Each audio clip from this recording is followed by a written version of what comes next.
ialah workshop paradigma intersubjektif untuk psikoanalisis oleh seksi psikoterapi PDS KJI 2019.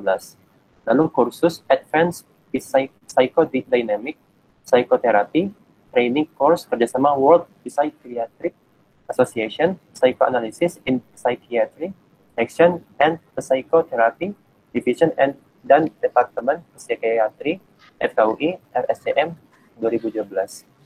Lalu workshop Basic Principles and Applications of Psychodynamic Psychotherapy, a clinical workshop for the general psychiatrist di Konferensi Nasional yang kelima, Psikoterapi tahun 2014.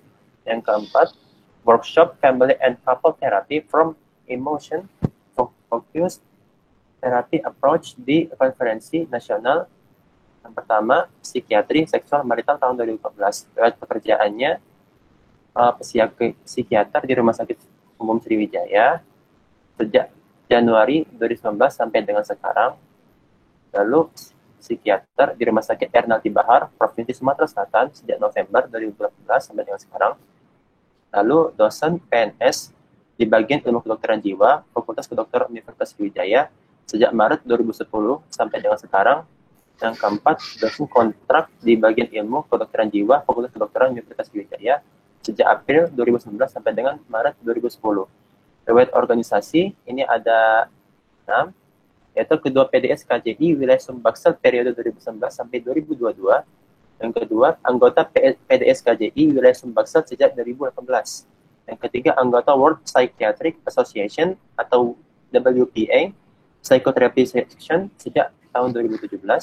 Lalu anggota divisi psikoterapi, pengurus pusat himpunan dokter spesialis kedokteran jiwa Indonesia dalam kurung PP PDS KJI sejak tahun 2014.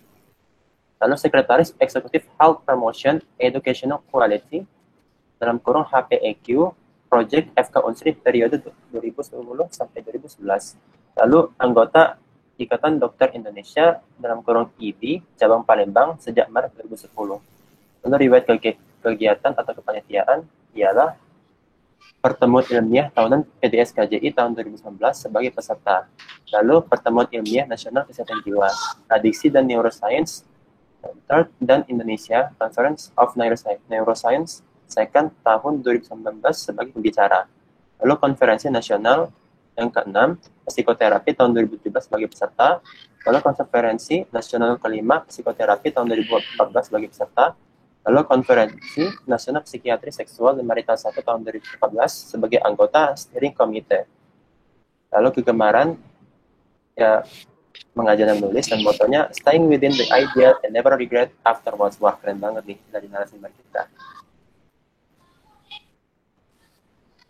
Terima kasih sudah dibacakan. Kepanjangan kali. Alah. Baik, kita langsung ke selanjutnya ialah diskusi yang terakhir dari narasumber kita kepada Dokter Dias. Kami persilakan. Terima kasih atas kesempatannya. Assalamualaikum warahmatullahi wabarakatuh. Pak Nitya, boleh ditayangkan ininya? Yang mau ditayangkan?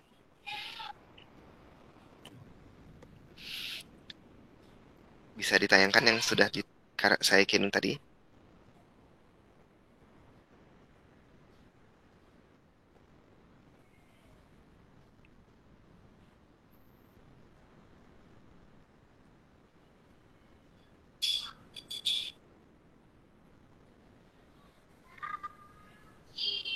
Oke.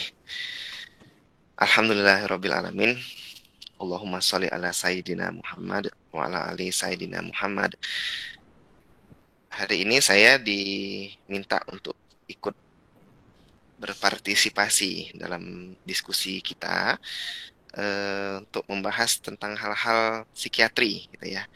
Hal-hal kejiwaan. Dalam hal ini yang kemarin saya tanyakan, topik yang diinginkan itu berkisar di antara masalah insecurity gitu ya. Silakan slide selanjutnya.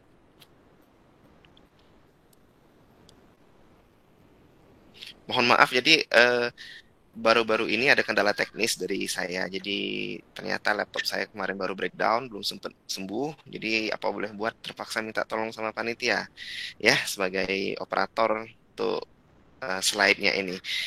Sebelum memulai, saya ingin mengingatkan bahwa saya di sini pendidikan formal saya bukan pendidikan agama tingkat lanjut ya. Jadi saya nggak pakai gelar-gelar keagamaan karena memang saya bukan lulusan dari Fakultas Keagamaan dan apa yang saya bagikan di sini adalah berdasarkan ilmu psikiatri.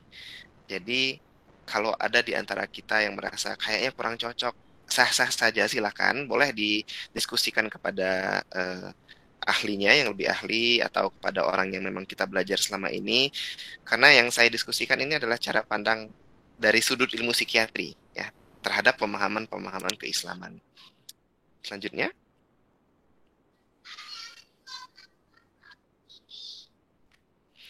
oke, eh sebagai seorang dokter, apalagi kalau saya seorang psikiater gitu ya. Jadi saya sebenarnya merasakan psikiatri itu sebagai cabang ilmu kedokteran yang paling dekat dengan dakwah. Kenapa begitu ya? Karena kalau kita lihat sebenarnya dalam sebagai seorang psikiater, ketika seseorang datang ke kita menggunakan ilmu psikiatri, maka yang kita bantukan terhadap orang tersebut, klien kita adalah maturasi dari kepribadian. Bagaimana kepribadiannya itu jadi lebih matang, gitu ya. Kalau namanya kepribadian itu dalam bahasa Islam kurang lebih jadinya akhlak. Bagaimana cara merasa, berpikir, dan berperilaku. Sedangkan yang namanya maturasi, pematangan, ya kurang lebih jadinya seperti penyempurnaan.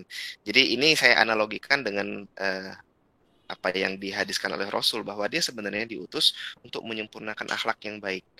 Jadi kalau berdasarkan hal ini, makanya saya bilang, ketika kita menggunakan pendekatan psikiatri, sebenarnya kita juga menggunakan pendekatan Islami. Banyak sekali kok hal-hal yang sifatnya Islami dalam psikiatri ini. Oke, selanjutnya. Oleh karena itu, kalau kita melihat hal-hal yang sifatnya Islami, kita juga bisa pandang dari kerangka psikiatri. Boleh slide selanjutnya, silakan. Slide ini cuma untuk stimulus deh ya. Oke, jadi kita akan membahas tentang insecurity. Sebenarnya kalau dalam konsep psikiatri, insecure itu merujuk pada istilah tertentu dalam attachment theory, dalam suatu teori perkembangan kepribadian yang sifatnya biologis, basisnya lebih biologis dibandingkan yang lain. Mungkin pernah mendengar teori-teori perkembangannya psikoanalitik, yang ada ego, id, superego gitu ya. Itu kan dorongan-dorongan instingtual yang dibahas. Kalau dalam attachment theory, dia akan melihat pola perlekatan seorang insan, seorang anak manusia, sedari dia lahir, sejak dia lahir. Jadi dari pendekatan ini, kepribadian itu dibagi menjadi 4 pola. Cuman satu di antara yang disebut secure, tiganya insecure. Bisa sifatnya preoccupied, bisa sifatnya fearful, bisa sifatnya dismissive ya. Jadi ada orang yang tidak nyaman dengan dirinya sendiri, ada orang yang tidak nyaman didekati oleh orang lain, ada yang tidak nyaman kedua-duanya gitu ya. Tidak bisa dekat, tidak bisa jauh gitu. Jadi kalau orang yang secure, dia merasa nyaman dengan dirinya sendiri dan merasa cukup percaya diri, cukup nyaman untuk berada di antara orang-orang lain. Sekali lagi karena ini basisnya adalah biologi, maka ini kemungkinan adalah hal yang tidak bisa kita ubah sebegitu mudahnya gitu ya. Karena hal-hal yang bisa kita ubah biasanya sifatnya ke arah psikososial. Selanjutnya, kalau kalian pernah melihat anak-anak bebek, anak-anak ayam ya. Itulah model awal dari attachment theory.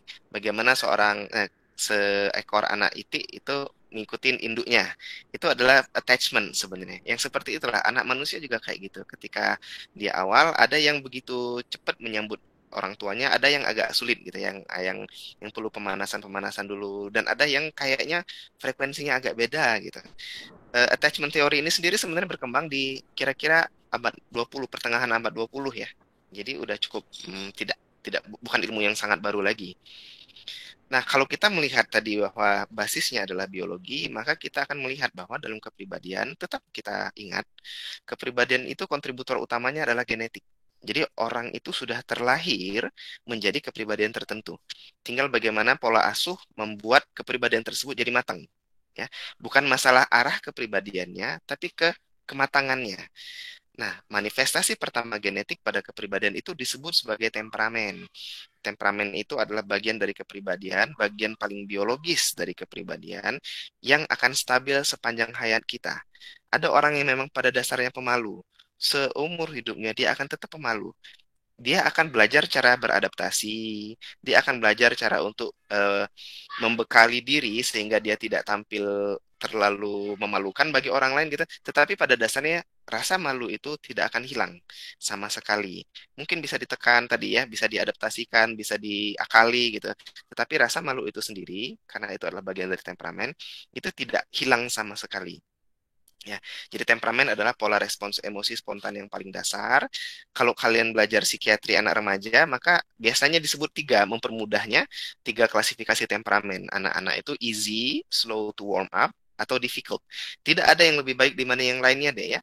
Anak yang easy tentu lebih mudah dekat kepada stranger sekalipun ya. Jadi dia lebih mudah di apa ya, dibujuk-bujuk oleh orang yang tidak dikenal pun bisa jadi cepat dia lekatnya.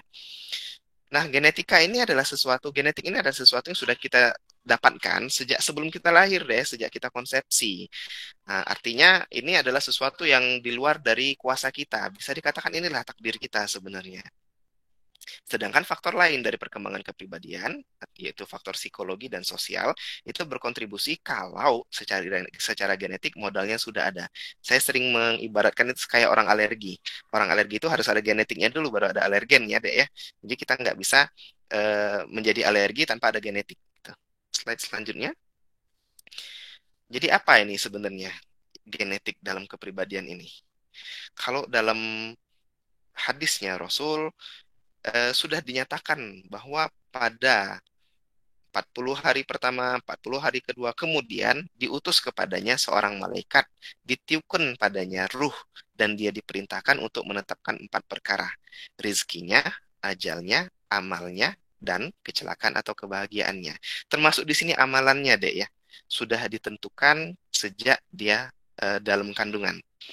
Oke, inilah bagaimana kita berperilaku, itu sudah ada genetiknya, sudah ditentukan sejak di dalam kandungan. Rizki, ajal, kecelakaan, dan kebahagiaan juga bagian-bagian dari itu, tetapi yang menurut saya, sekali lagi ini menurut saya, sangat dekat dengan perkembangan genetik dari kepribadian adalah amal ini, yang sudah ditiupkan sejak kita berada di dalam kandungan. Selanjutnya,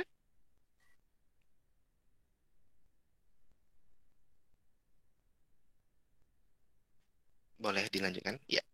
Nah, ini kalau kita belajar kepribadian dalam ilmu kedokteran, psikiatri, itu biasanya dibagi menjadi merujuk ke DSM deh ya, Diagnostic and Statistical Manual for Mental Disorder dari American Psychiatric Association. Yang dilihat adalah personality-nya, dependent, obsessive compulsive, histrionic, avoidant, dan seterusnya. Kolom yang kedua itu ya. Sedangkan dimensi dari perlekatannya adalah kolom yang pertama. Ada yang preoccupied, ada yang fearful, ada yang dismissing, ada yang disorganized gitu. Oke, ini cuma untuk melihat saja. Slide selanjutnya. Ini saya ambil dari rujukannya di atas sana tadi. Tuh, oke. Nah, kalau kita melihat takdir penciptaan manusia, maka semua orang sepakat sebenarnya. Kalau ditanya, hampir semua orang sepakat bahwa tidak ada manusia yang sempurna. Artinya, secara normal, manusia itu memang sudah tidak sempurna gitu. Jadi kalau kita ngerasa, aduh saya nggak sempurna, nggak apa-apa, normal kok. Justru orang yang merasa dirinya sempurna, itu yang tidak normal. Nah, karena itu, sekuat-kuatnya pribadi kita, ego kita tetap membutuhkan yang lain. Ya, orang yang mandiri sekalipun, sangat kuat dengan dirinya sendiri sekalipun, itu biasanya kuatnya karena ditopang oleh hal yang lain. Kalau dalam psikoanalitik ada yang namanya superego. Superego inilah yang menjadi supply bagi ego, sehingga itu yang menjadi sumber kepuasannya, sumber pembenaran atas perilaku-perilakunya. Karena memang kita itu diciptakan lemah, Dek. Makanya Allah hendak memberikan keringanan. Dengan apa? Dengan agama Islam ini. Nanti kita akan belajar bahwa agama itu kamarnya itu di superego. Agama itu kamarnya di superego. Dengan memberikan agama Islam, manusia ini mendapatkan keringanan. Banyak sekali hal-hal yang dalam agama Islam ini memberikan kenyamanan bagi pribadi kita yang tidak sempurna. Bahwa Allah itu maha maha mendengar, sehingga kita tidak akan pernah takut bahwa nanti siapa yang mau dengerin saya gitu. Nanti siapa yang mau eh, memberikan imbalan kepada saya. Jangan takut. Kalau nggak dapat di dunia, akan dapat di akhirat nanti. Itu janji Allah. Itulah kenapa kita bisa jadi lebih tenang dengan memahami agama Islam ini. Nabi Ibrahim aja kan ketika mendapatkan ujian bertubi-tubi, dari dia diusir dari negerinya, dari ayahnya pertama kali, bahkan dari negerinya, kemudian dia difitnah di situ, kemudian sampai akhirnya dia disuruh meninggalkan istrinya, anaknya, disuruh sempat juga, ya sebentar lagi kita akan Idul Kurban, sempat diperintahkan untuk menyembelihan. Itu ujian yang bertubi-tubi. Siapa yang akan membayar semua itu? Siapa yang akan tahu bahwa dia itu sudah sedemikian bertakwanya? Allah tahu. Allah tahu. Allah menyampaikannya kepada Nabi kita Muhammad SAW, sehingga kita pun tahu. Jadi jangan takut. Jangan takut kalau orang tidak tahu bahwa kita sudah berbuat baik. Suatu saat akan dengan caranya sendiri, insya Allah Allah akan memberikan kepuasan kepada kita sendiri. Kurang lebih seperti itu ya. Jadi manusia itu memang tidak sempurna, dan karena itu jangan pernah merasa rugi, sedih, takut, atau insecure kalau ternyata kita menemukan ketidaksempurnaan di dalam diri kita. Oke, selanjutnya. Untuk mengatasi ketidaksempurnaan itu kita punya namanya mekanisme coping. Ya, upaya sadar kita untuk mengatasi stres atau stresor. Misalnya menjelang ujian nih, gugup gitu ya. Ada yang makan menjelang ujian biar dia tenang gitu. Ada yang menjelang ujian pakai kosmetik gitu, sehingga walaupun dia kurang percaya diri akan hafalannya, akan apa yang sudah dipelajari, dia percaya diri dengan penampilannya gitu. Itu adalah contoh-contoh dari coping. Yang namanya coping itu sifatnya disadari, dilakukan gitu. Banyak jenis coping ini. Ada yang aman, ada yang berbahaya. Contoh yang berbahaya itu nabza. Mungkin bagus untuk sesaat, dalam aspek tertentu dan pada saat tertentu saja, tetapi secara jangka panjang, secara di aspek-aspek yang lain itu sangat merugikan. Contohnya alkohol, mungkin dengan minum alkohol dia jadi nggak pusing mikirin permasalahan yang saat itu dihadapinya, tetapi permasalahan itu nggak hilang ya, dan juga ada risiko ke organ-organ yang lain, organ-organ fisik yang lain. Nah, di antara kopi yang paling baik disepakati sejauh yang saya pelajari adalah agama dan coping sosial. Ya, coping agama dan coping sosial. Nah, ini sejalan sekali dengan konsep Islam. Hablum minallah dan hablum minan nas. Itu sangat sejalan. Jadi bagaimana kita menjadikan Allah dan sesama manusia itu sebagai lahan kita untuk mengabdi. Yang terutama kita mengabdi kepada Allah, tetapi ada melalui amalan-amalan kepada manusia juga, dan itu adalah copingnya. Dan coping ini tidak bisa dipaksakan. Jadi tidak bisa kita memaksakan orang yang tidak senang makan untuk banyak makan. Tidak bisa kita memaksakan orang yang udah tidur aja lah, nanti besok kita pikirin lagi. Padahal dia bukan orang yang copingnya tidur, nggak bisa. Agama dan sosial juga begitu, Dek. Alhamdulillah, Islam itu agamanya luas. Dari bangun tidur sampai tidur lagi ada tuh tuntunannya. Tinggal kita mau memilih mana yang kira-kira menjadi keutamaan kita. Nanti kita bahas tentang keutamaan-keutamaan ini. Jadi ada orang yang memang, kalau orangnya memang gemar berpuasa, ya silakan puasa. Ada orang yang gemar melakukan kajian-kajian keilmuan, silakan. Ada orang yang gemar berdiskusi, silakan gitu. Ada orang yang gemar ber bersama-sama dan melakukan hal-hal tertentu, silakan gitu. Jadi tidak bisa kita memaksakan. Ada orang yang memang, ya saya pernah ketemu orang-orang yang memang ngajinya itu agak terbata-bata. Dia selalu gugup ketika diminta ngaji, apalagi dengan suara keras. Jadi untuk hal yang seperti ini tentu kita tidak bisa paksakan. Malah dia makin stres bisa jadi ya. Tentu dia punya keutamaan lain. Yuk selanjutnya kita lihat.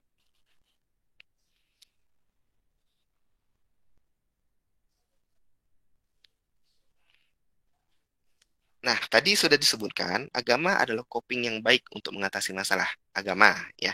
Tentu karena pandangannya adalah pandangan ilmu keduniawian, maka ilmu psikiatri itu bagaimanapun tetap adalah ilmu dunia, deh, bukan ilmu agama yang penuh kayak gitu. Tetapi kita perlu melihat juga dalam konteks Islam bagaimana sebenarnya. Islam itu mengajarkan banyak sekali cara untuk mengatasi stres, ya, melalui latihan. Puasa itu sudah jelas dikatakan sebagai bulan tarbiyah, bulan Ramadan itu bagaimana kita melatih kemampuan kita menahan nafsu. Apa itu sebenarnya yang dilatih? Kalau dalam istilah psikiatri namanya supresi. Cara kita menahan dorongan-dorongan secara sadar karena kita tahu saat itu bukan waktunya untuk disalurkan. Gitu ya, menahan makan ketika puasa itu adalah cara yang luar biasa untuk mengendalikan hawa nafsu kita. Kalau dipikir-pikir lagi dalam puasa pun, terutama yang ditahan adalah makan dan minum ya, kebutuhan nutrisi dan dorongan seksual. Percaya atau tidak, dua dorongan inilah dua dorongan utama dalam id seorang yang berkaitan dengan preservasi.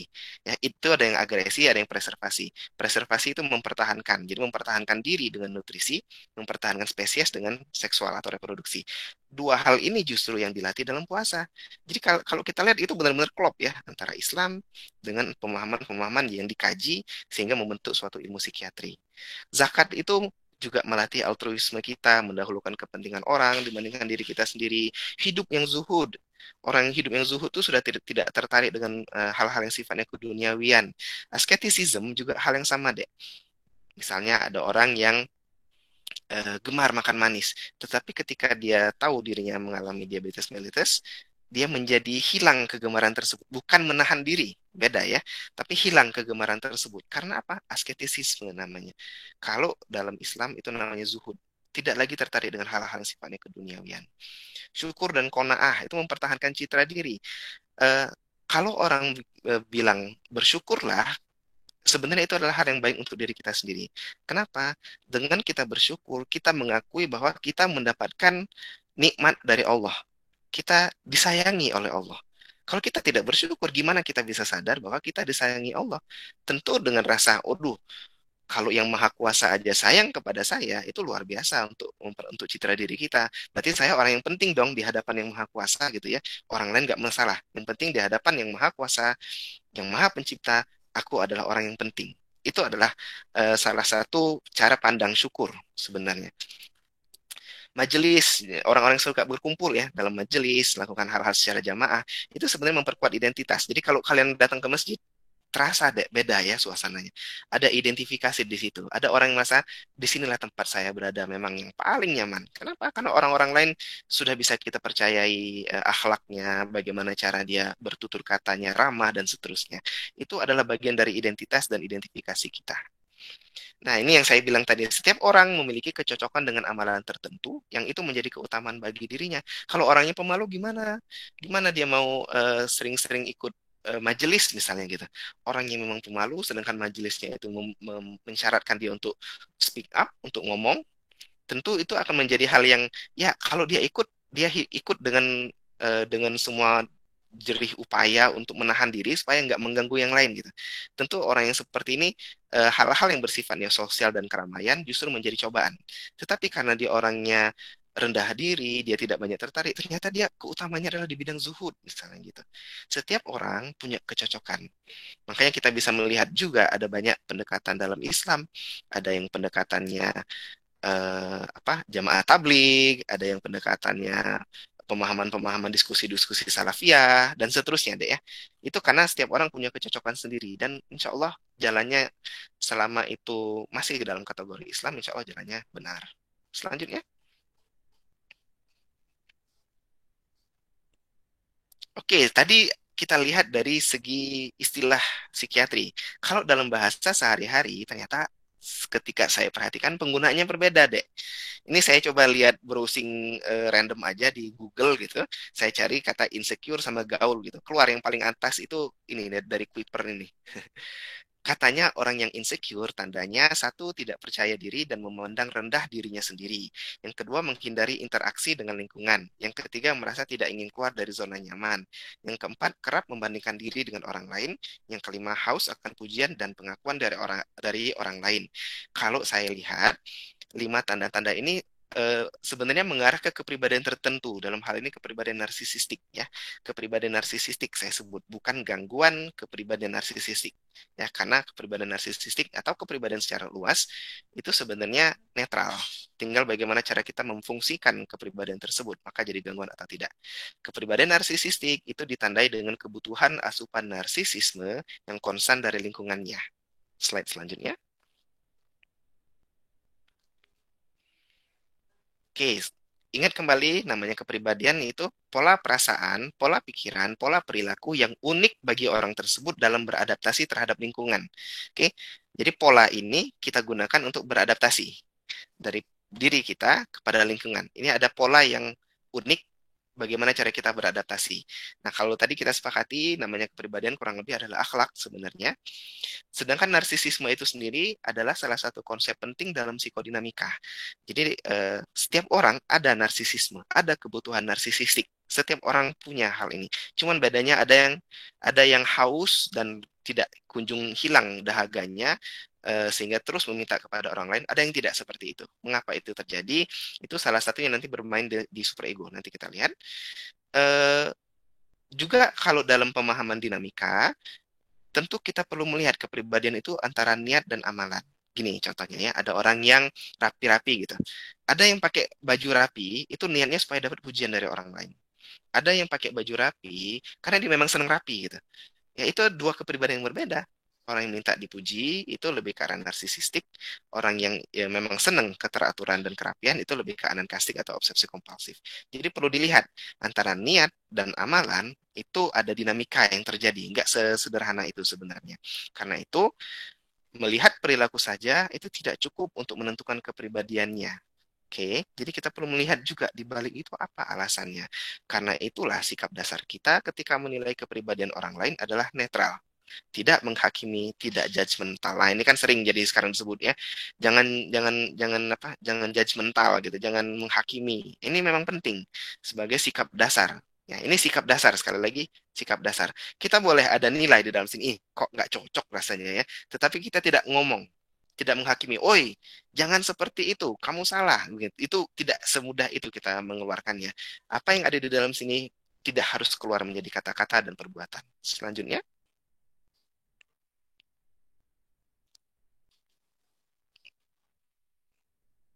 Dilanjutkan slide-nya. Nah, ini baru kita ngomong narsisisme dan superego. Tadi saya bilang ada kaitannya ya. Setiap orang memiliki narsisismenya. Setiap orang tuh ingin dan butuh diakui. Ya, tinggal oleh siapa gitu.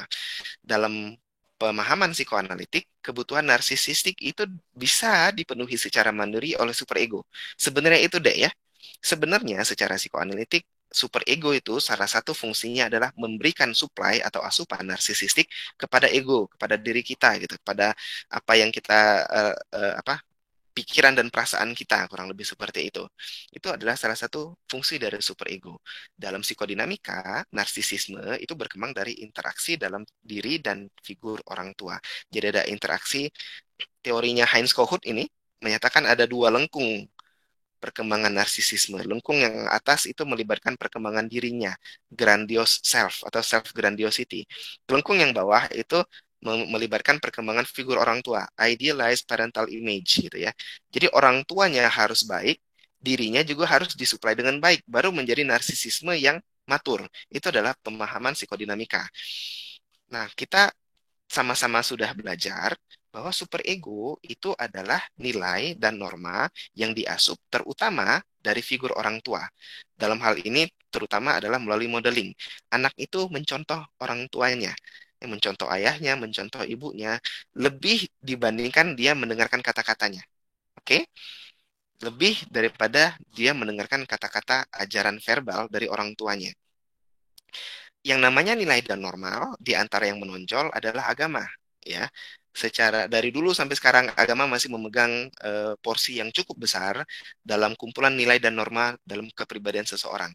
Kita menjadikan patokan benar dan salah, ya, itu kan nilai dan norma kita. Yang paling besar terutama adalah dengan agama. Yang lain-lain ada lagi ideologi misalnya, ada yang liberal, demokrat, ada yang macam-macam gitu ya. Ada juga berdasarkan pemahaman-pemahaman sosiokultural budaya gitu.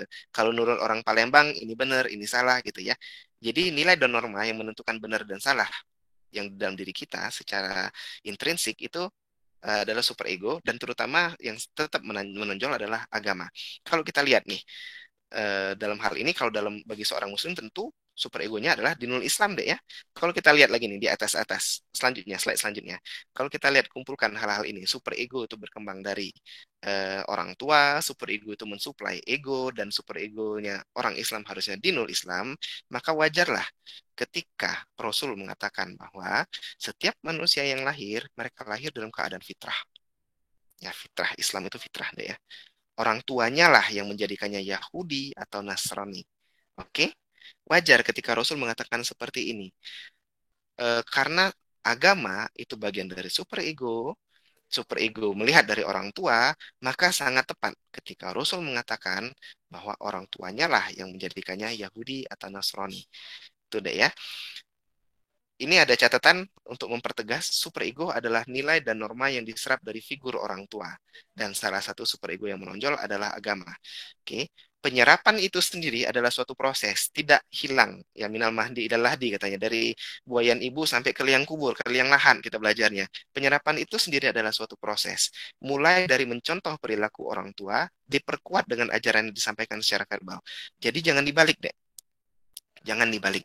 Ngajarin agama, menurut pemahaman psikiatri yang saya punya, ngajarin agama atau norma atau superego itu bukan dengan verbal yang utama, tetapi dengan teladan. Oke?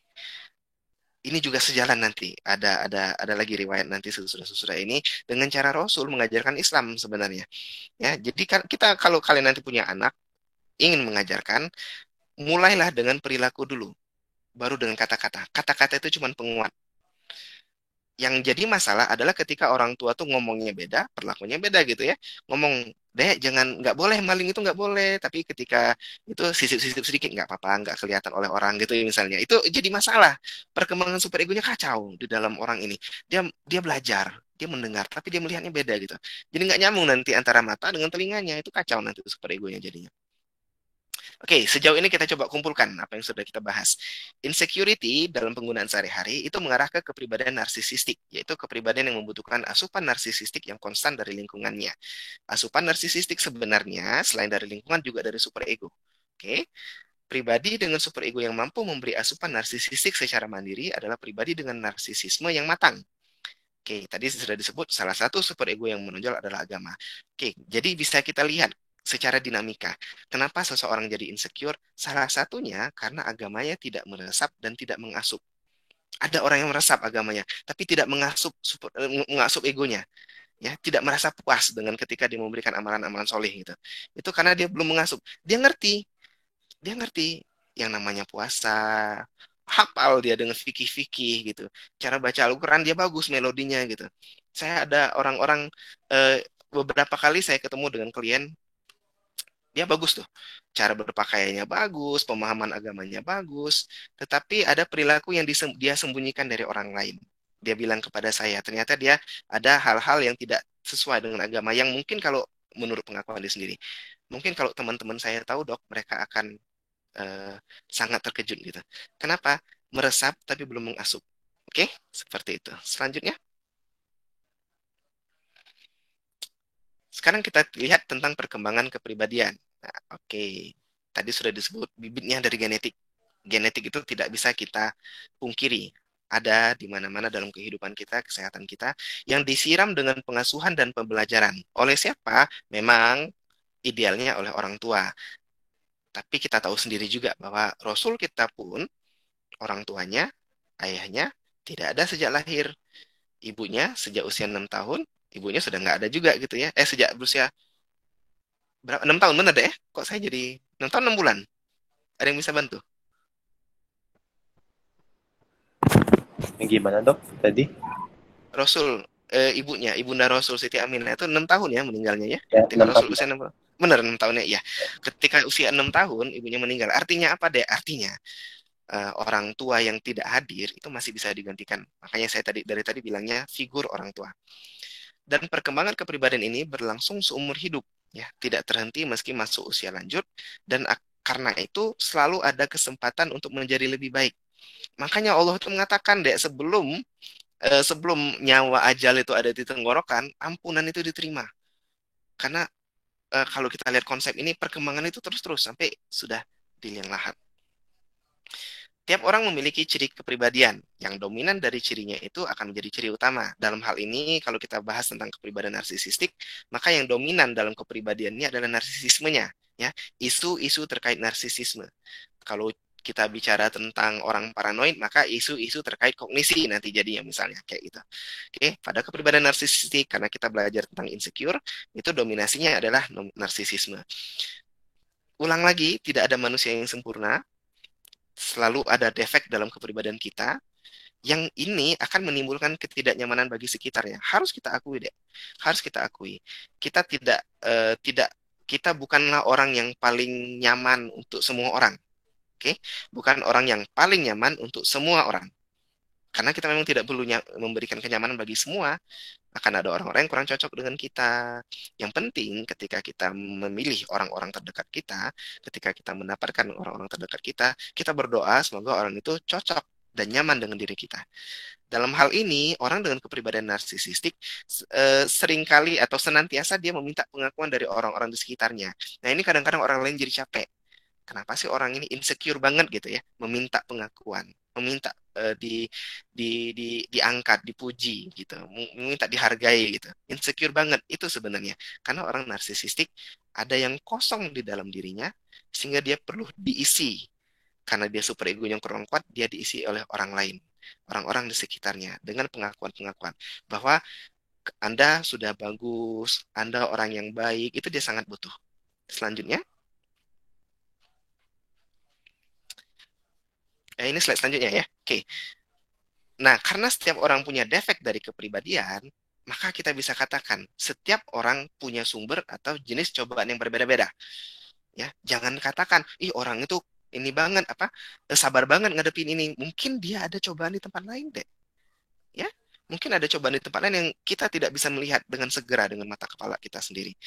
Ada orang yang dicoba dalam hal materi, dia sabar, dia pinter, dia ini, tetapi ketika menyangkut soal materi, dia pas-pasan, misalnya gitu. Mungkin itu adalah cobaan yang memang dititipkan Allah kepadanya untuk meningkatkan derajatnya. Oke, kalau manusia itu nggak dicoba, nggak bisa naik dong derajatnya. Jadi dia mungkin dititipkan cobaan dalam hal materi. Ada orang lain yang, waduh materinya banyak, dianya pinter, tapi banyak masalah kesehatan. Ada yang kayak gitu deh ya. Ada yang dorongan seksual itu jadi tantangan banget untuk nahan gitu. Jadi setiap orang punya jenis dan cobaannya, punya sumber dan jenis cobaan yang berbeda. Jadi jangan sampai kita ngerasa, aduh aku yang paling berat nih cobaannya. Belum tentu. Orang lain juga berat. Mungkin topiknya beda, mungkin cara pandangnya beda, mungkin nggak terlihat oleh kita, tetapi setiap orang ada cobaannya. Oke, dan ingat bahwa yang diganjar dan dibuat perhitungannya bukan cuma niat saja, tetapi adalah amalan. Jadi bukan keinginan saja. Kalau ada beberapa orang ketika psikoterapi dengan saya, dia merasa bersalah. Kenapa dia merasa bersalah? Karena saya ingin membantah orang tua saya. Kalau baru ingin, dapat dosa enggak itu? Nanti ada dalilnya deh ya. Kalau cuman ingin, enggak dapat dosa sebenarnya. Kalau dilakukan baru dia jadi, baru dihitung. Jadi kalau baru ingin, jangan takut. Jangan takut. Baru ingin itu belum dosa. Coba kita lihat slide selanjutnya. Ini juga adalah salah satu dalil yang sering saya utarakan kepada klien-klien pasien-pasien psikoterapi saya. Di sini dikatakan, sesungguhnya Allah Azza wa Jalla telah menetapkan kebaikan dan keburukan, kemudian menjelaskannya. Barang siapa yang berkeinginan untuk berbuat kebaikan, kemudian dia tidak melakukannya, ada keinginan untuk berbuat baik, tapi tidak dilakukan, maka Allah mencatat baginya satu kebaikan yang sempurna. Yang sempurna ada ya. Keinginan berbuat baik itu satu kebaikan yang sempurna. Oke, kadang-kadang tidak semudah itu kita mengamalkan keinginan baik. Banyak tantangan-tantangan. Contohnya, kita ingin menyumbangkan, tapi orang tua kita melarang. Tapi teman dekat kita melarang. Tapi suami istri kita melarang gitu. Sehingga kita rasanya, aduh, nanti dulu deh, dahulukan kepentingan orang terdekat saya gitu. Ada kebaikan yang ingin kita lakukan, tapi ada hambatan ketika kita melakukannya. Jangan takut. Satu, kebaikan sempurna. Seandainya terlaksana dengan baik, ia berkeinginan melakukan kebaikan, kemudian ia melakukannya, Allah mencatat untuknya 10.700 kali lipat sampai tidak terhingga. Nah, ini kadarnya ada yang ngomong, ada amalan-amalan tertentu yang kalau kita lakukan sudah dibangun istana di surga. Itu luar biasa sebenarnya, Dek, ya. Ada amalan-amalan tertentu yang membuat kita dijamin tidak akan tersentuh oleh api neraka. Ada yang kayak gitu. Memang amalannya luar biasa. Nah, sebaliknya jika dia berkeinginan untuk melakukan kejelekan, tadi ada keinginan untuk membantah, ada keinginan untuk ada orang saking geremnya pengen ditabok tuh orang lain gitu ya. Ada keinginan berbuat kejelekan gitu. Kemudian dia tidak mengamalkannya, Allah mencatat baginya satu kebaikan yang sempurna. Bayangkan deh, menahan diri, kita dapat menahan diri dari perbuatan niat yang jelek, kita dapat pahala justru. Itu maha pemurahnya Allah tuh di situ. Kita justru dapat pahala. Ini yang beberapa kali kesempatan ketika saya melakukan diskusi seperti ini dan juga dengan klien saya, ada isu yang hot yang sering saya angkat, isu tentang LGBT, ya, tentang homoseksualitas. Pemahaman saat ini menyatakan homoseksualitas itu adalah variasi, bukan gangguan. Bukan gangguan jiwa. Oke? Saya termasuk orang yang setuju dengan hal itu. Oke? Jangan disamakan antara majnun dengan maksiat. Orang yang majnun nggak diganjar dosa. Oke? Karena itu, kalau kita nganggap orang dengan dorongan homoseksual itu sebagai suatu hal majnun, maka tentu apa yang dilakukannya tidak berdosa dong. Itu tidak sesuai dengan apa yang diajarkan kepada kita. Amalan-amalan homoseksual itu tergolong dosa. Nah, kepada orang-orang yang memiliki dorongan-dorongan seperti ini, saya sampaikan kepadanya bahwa setiap detik Anda menahan diri dari melampiaskan nafsumu, keinginan membina hubungan seksual sesama jenis, Anda dapat satu pahala. Itu keutamaan mereka deh ya ternyata. Dibandingkan kita yang nggak ada masalah dengan secara seksual tadi, itu bukan cobaan kita. Ketika kita menahan diri di hal itu, ya udah biasa. Memang orang yang nggak tertarik dengan sesama jenis kok. Dia nggak banyak-banyak amat pahala di bidang itu. Tetapi orang ini, setiap kali dia menahan diri dari dorongan-dorongan itu, berdasarkan dalil ini, berdasarkan pemahaman saya sekali lagi, sepertinya dia bisa dapat pahala justru. Justru, nah selanjutnya baru, jika dia berkeinginan melakukannya, kemudian dia benar-benar melakukannya, maka Allah mencatat baginya satu kejelekan. Satu, jangan ditambah-tambah. Oke, dia melakukannya. Jadi batasan antara pahala dan dosa dalam hal kejelekan adalah apakah dilakukan atau tidak. Oke, jadi kita bisa lihat di sini, jangan takut dengan cobaan, jangan takut dengan celah di dalam diri kita. Justru itu adalah ladang amal sebenarnya, Dek. Kalau dari pemahaman saya, itu adalah ladang amal bagi kita yang konstan. Ada orang yang pengen kaya, tapi nggak kaya-kaya gitu. Terus dia bersabar menahan diri, itu ngalir pahalanya. Ya, ada orang yang kepengen sekolah, pengen jalan-jalan ke luar negeri, kemana-mana gitu, tapi nggak kesampaian. Dia bersabar, dia nerima, dia ikhlas, itu jadi sumber pahala bagi diri dia. Defek bukan suatu hal yang defek dalam kepribadian, bukan kutukan. Ya, jangan dipandang seperti itu. Oke, slide selanjutnya.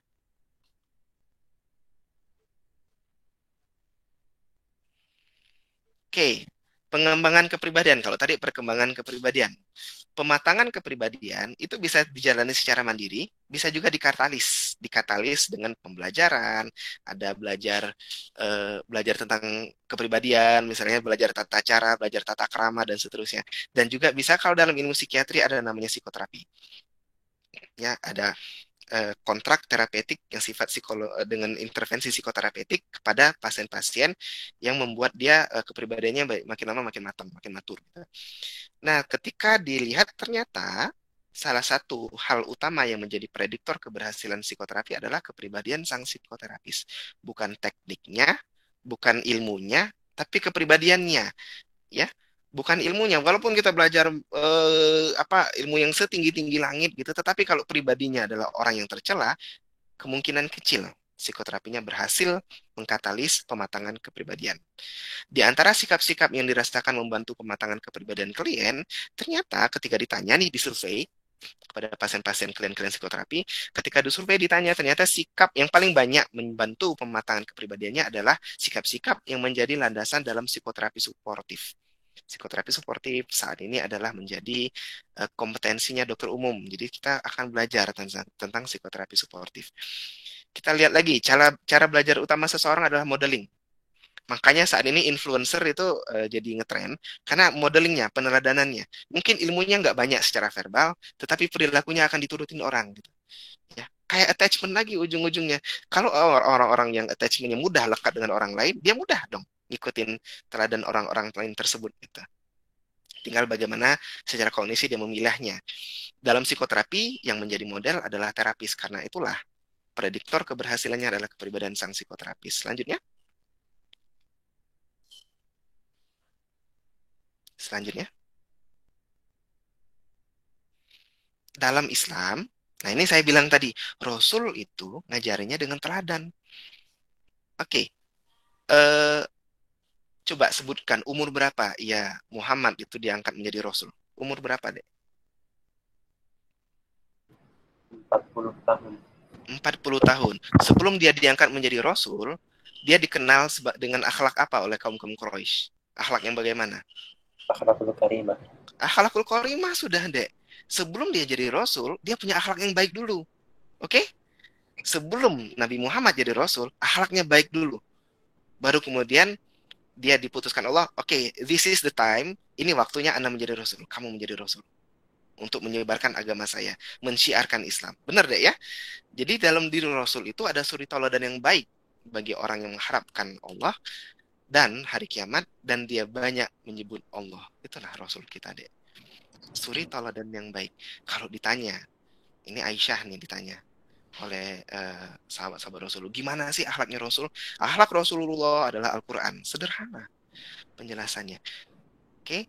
Jadi gimana cara Rasul mengajarkan Al-Quran? Bukan secara verbal saja, biar orang lain hafal, tapi dia melakukan. Jadi kalau kita ingin mengajarkan akhlak kepada orang lain, lakukan dulu. Teladani kepada orang-orang yang ingin kita ajarkan tadi. Anak-anak kita, murid-murid kita, pasien-pasien kita. Dan kalau kita ingin mencari patokan yang paling bagus menurut Islam, kita ingin menjadi psikoterapis yang baik, karena tadi modelingnya klien itu adalah ke terapisnya, maka kita perlu belajar Al-Quran. Oke, disitulah posisi pembelajaran dan pengembangan kepribadian antara psikiatri dan Islam klop. Selanjutnya, sekarang kita lihat tentang insecure tadi. Tadi kita udah bahas-bahas ilmu-ilmu tambahannya. Sekarang bagaimana kalau kita insecure? Ya, ini juga hal yang sudah banyak kita tahu sama-sama, bahwa Allah, dia akan menguji kita semua dengan sedikit ketakutan, kelaparan, kekurangan harta, jiwa, dan buah-buahan. Termasuk di situ disebut deh ya, kekurangan jiwa. Oke, ada yang kurang dalam jiwa kita, ada kekosongan, ada insecure, ada yang kehampaan di dalam diri kita. Kita akan diuji dengan hal-hal tersebut. Dan sampaikanlah kabar gembira kepada orang-orang yang sabar. Jadi benteng pertama kita menghadapi hal ini adalah, menurut dalil ini, adalah sabar. Yaitu orang-orang yang apabila ditimpa musibah, mereka berkata, innalillahi wa inna ilaihi rajiun. Sekali lagi, kata-kata bukan cuma kata-kata yang perlu diserap, tapi maknanya juga. Bahwa orang yang sabar itu berserah diri. Aduh, dapat ini. Nggak apa-apalah, ini kan dari Allah. Yang namanya Allah itu kan pasti adalah yang maha bijaksana. Berarti inilah yang terbaik buat saya. Itu deh. Orang yang sabar tuh kayak gitu. Bukan yang sabar, sabar, sabar, pukul meja. Bukan kayak gitu. Ya, tetapi dia berserah diri, itu yang sabar yang sesungguhnya. Kalau kita lihat dari dalil ini. Selanjutnya, sabar ini adalah sikap yang berulang kali dipuji dalam Al-Quran. Nah, kalau dalam psikiatri kita lihat psikodinamika, kita lihat namanya ego strength sebenarnya. Salah satu karakteristik utama yang menjaga stabilitas mental. Karena itulah Allah mengatakan, hai orang-orang yang beriman, jadikanlah sabar dan sholat sebagai penolongmu. Sesungguhnya Allah beserta orang-orang yang sabar.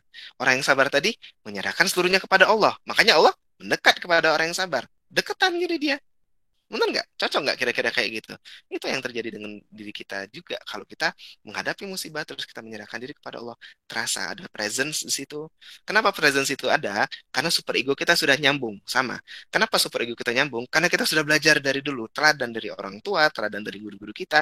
Kenapa kita jadi dalam segi psikiatri? Kenapa kita nyaman? Karena super ego kita, agama kita mensuplai ego kita, mensuplai diri kita. Kenyamanan itulah yang muncul. Jadi tidak masalah mau dapat cobaan seperti apa. Ya, ini sekali lagi riwayatnya Nabi Ismail ya, dan Nabi Ibrahim ketika menjelang pengorbanan itu. Ada yang ingat enggak apa kata-kata Nabi Ismail ketika disampaikan oleh ayahnya Nabi Ibrahim? Wahai Ismail, sesungguhnya aku diperintahkan Allah untuk menyembelihmu. Apa jawaban Nabi Ismail? Ada yang ingat? Ada yang ingat nggak?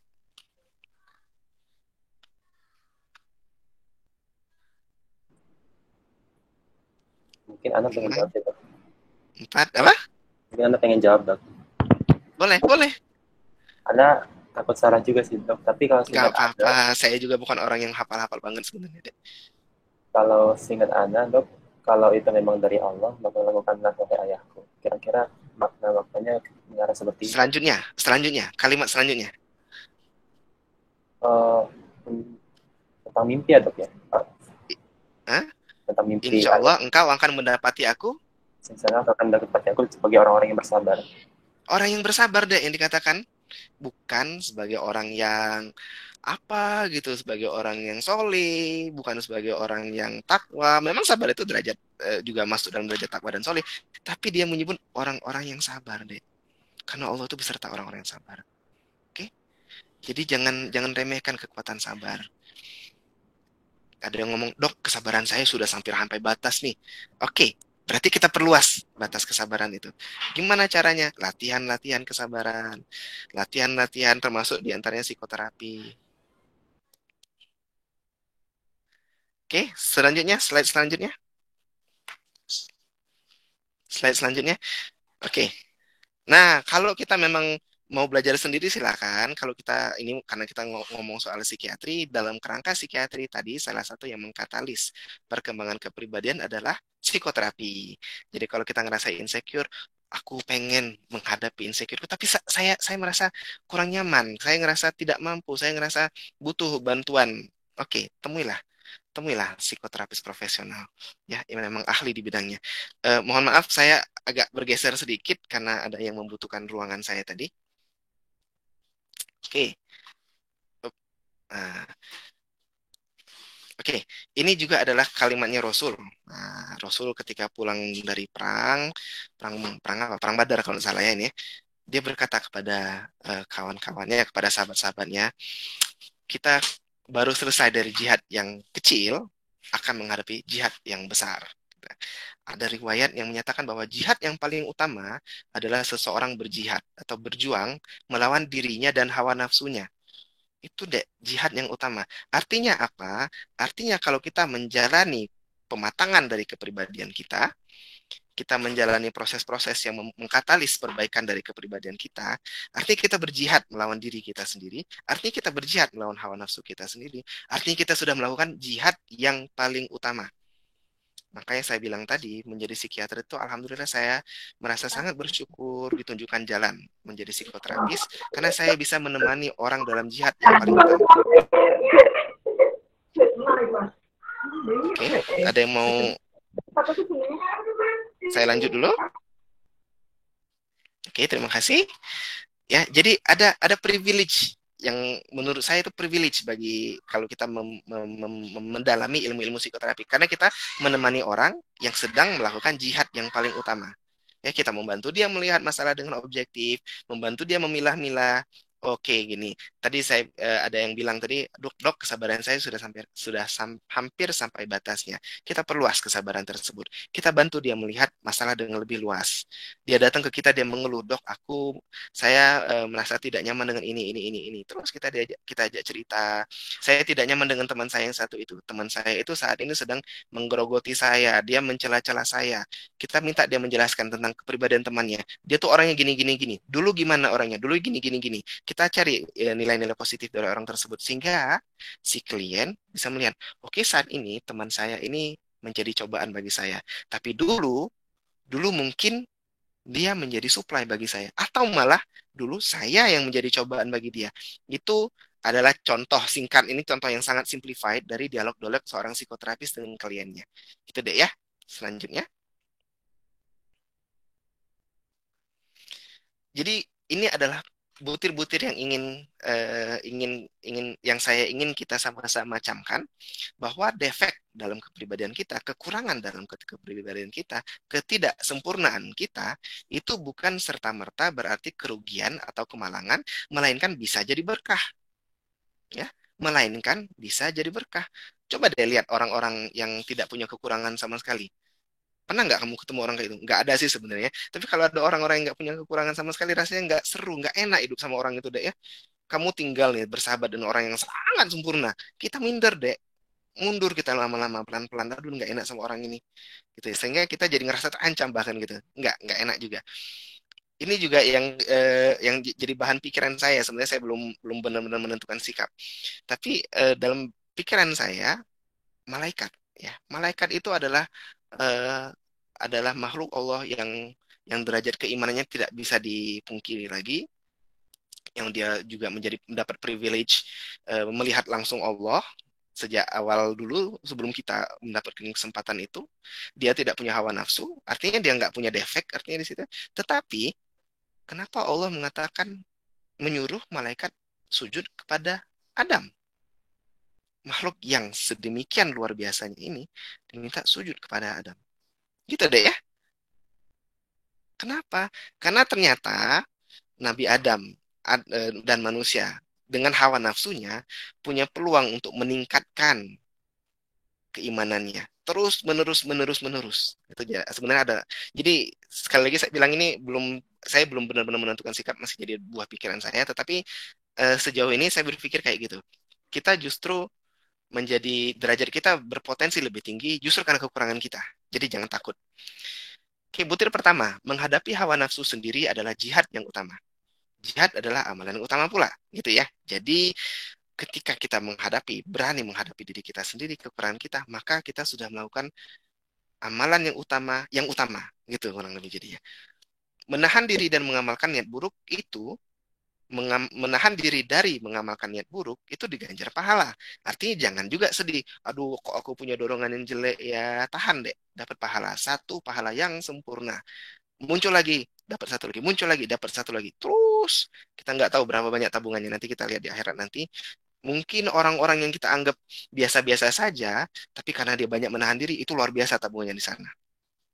Cobaan itu sendiri dibuat untuk meningkatkan keimanan. Frustasi dibuat untuk mematahkan kepribadian. Jadi ini konsep dalam psikiatri juga ada ya. Frustasi, delay atau frustration itulah yang justru membuat seseorang menjadi matang kepribadiannya. Kalau saya suka membuat istilah itu, frustasi itu mematangkan kepribadian, ibarat api mematangkan masakan. Terlalu banyak api, masakannya gosong. Terlalu frustasi, kepribadian juga bisa gosong gitu ya. Karena itu pandanglah cobaan sebagai apa adanya cobaan itu. Suatu kesempatan untuk meningkatkan derajat keimanan. Mudah-mudahan kalau kita memandang seperti ini, kita nggak ngeluh, aduh kok dapat cobaan lagi. Tapi malah, alhamdulillah saya masih dicoba, saya masih diberi kesempatan untuk naik kelas gitu ya. Selanjutnya, selanjutnya. Nah, ini kata-kata dari Allah nih. Hai hamba-hambaku yang melampaui batas terhadap diri mereka sendiri, janganlah kamu berputus asa dari rahmat Allah. Sesungguhnya Allah mengampuni dosa-dosa semuanya. Sesungguhnya dialah yang maha pengampun lagi maha penyayang. Dan kembalilah kamu kepada Tuhanmu dan berserah dirilah kepadanya sebelum datang azab kepadamu, kemudian kamu tidak dapat ditolong lagi. Ya, kiamat kecil kan kematian ya, kiamat sugro, kematian. Kalau sudah masuk ke kiamat sugro, kita nggak bisa ditolong lagi. Artinya di sini Allah mengajarkan bahwa tidak akan pernah putus rahmat Allah itu kecuali kita sendiri yang berputus asa dari rahmat Allah tersebut. Ada di dalil yang lain gitu ya. Orang-orang yang berputus asa dari rahmat Allah itu termasuk yang luar biasa apanya? Dosanya. Oke, selanjutnya. Tidaklah mereka mengetahui bahwasanya Allah menerima taubat dari hamba-hambanya, dan barang siapa yang mengerjakan kejahatan dan menganiaya dirinya, kemudian ia mohon ampun, niscaya ia mendapati Allah Maha Pengampun lagi Maha Penyayang. Ia akan mendapati deh. Ternyata oh gitulah. Ya, itu cerita Nabi Musa ya. Ketika dia melakukan kesalahan terus dia minta ampun, dia mendapati Allah itu Maha Penyayang. Selanjutnya, kalau kita ketemu orang yang insecure, kalau dia nih yang insecure, maka kita belajar sikap-sikap. Saya mengajarkan sikap-sikap psikoterapis. Silakan, karena ini mudah sebenarnya. Sikapnya yang pertama adalah netral dan non-judgmental. Kita tidak bertanya, mengapa Anda melakukan hal itu? Kan harusnya begini, itu judgmental ya. Udah enak rasanya kayak gitu. Semua orang punya kesalahan. Ketika dibilang kayak gitu, kita bisa meraba rasa sendiri, hati kita rasanya nggak enak gitu. Nih ada Anas bin Malik radhiyallahu anhu mengatakan hal ini. Sungguh aku telah melayani Rasulullah selama 10 tahun. Beliau tidak pernah berkata kepadaku sekalipun gitu. Tidak pernah berkomentar tentang apa yang aku lakukan. Mengapa kamu lakukan ini? Dan tentang apa yang tidak aku lakukan. Mengapa kamu tidak melakukan demikian saja? Itu Rasulullah kita, Dek. Itu Rasulullah kita. Dia tidak mengatakan, mengapa kamu seperti ini? Mengapa tidak begitu? Oke, non-judgmental, netral terhadap perilakunya saat itu. Dengarkan dulu ceritanya orang itu. Kalau memang orang itu butuh butuh butuh butuh saran, orang itu akan bertanya. Oke, Rasul itu banyak ditanya sahabat-sahabatnya. Jangan takut kita hilang kesempatan ditanya gitu ya. Rasul yang tidak tidak melakukan komentar-komentar ini ternyata banyak mendapatkan pertanyaan dari sahabatnya, banyak kesempatan untuk mengajar. Selanjutnya, masih tentang kalau orang lain yang insecure, kita lihat pribadi juga. Tadi dibilang pribadi psikoterapis itu yang menjadi prediktor keberhasilan mematangkan kematangan kepribadian tadi ya. Pribadi psikoterapis yang suportif tadi disebut. Sikap-sikap yang tadi mendapatkan approval dari klien-klien, sikap yang suportif. Nah, ini kita lihat bagaimana Rasul. Kata Rasul, orang beriman itu bersikap ramah dan tidak ada kebaikan bagi seorang yang tidak bersikap ramah. Dan sebaik-baik manusia adalah orang yang paling bermanfaat bagi manusia. Gitu deh. Jadi, kalau orang lain insecure, kita netral, kita ramah. Oke? Tidak mengatakan dengan ketus, tidak mempertanyakan, netral, dan kita memberikan senyum kita yang paling manis, kita buka hati kita lebar-lebar untuk menerima keluhan orang ini, kita buka telinga kita lebar-lebar untuk mendengarkan semuanya, itu, dan kita bersikap ramah terhadap orang tersebut. Tidak ada sedikit, Anda salah, tidak boleh. Enggak kayak gitu. Oke, selanjutnya.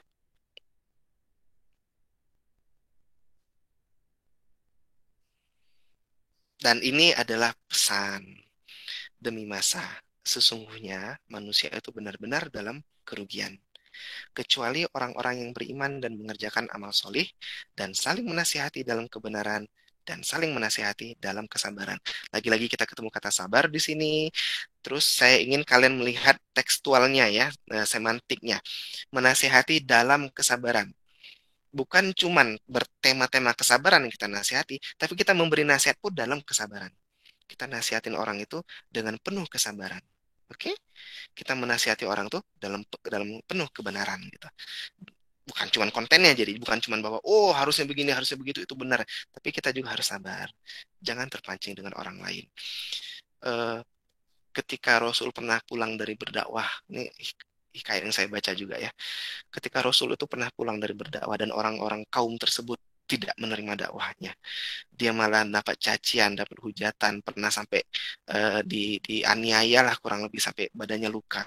Sampai malaikat tuh nggak tega, turun dia dari langit. Malaikat itu mengatakan, ya Rasul, perintahkan kepada aku untuk menimpakan gunung kepada kaum tersebut atas perlakuannya kepada dirimu, katanya.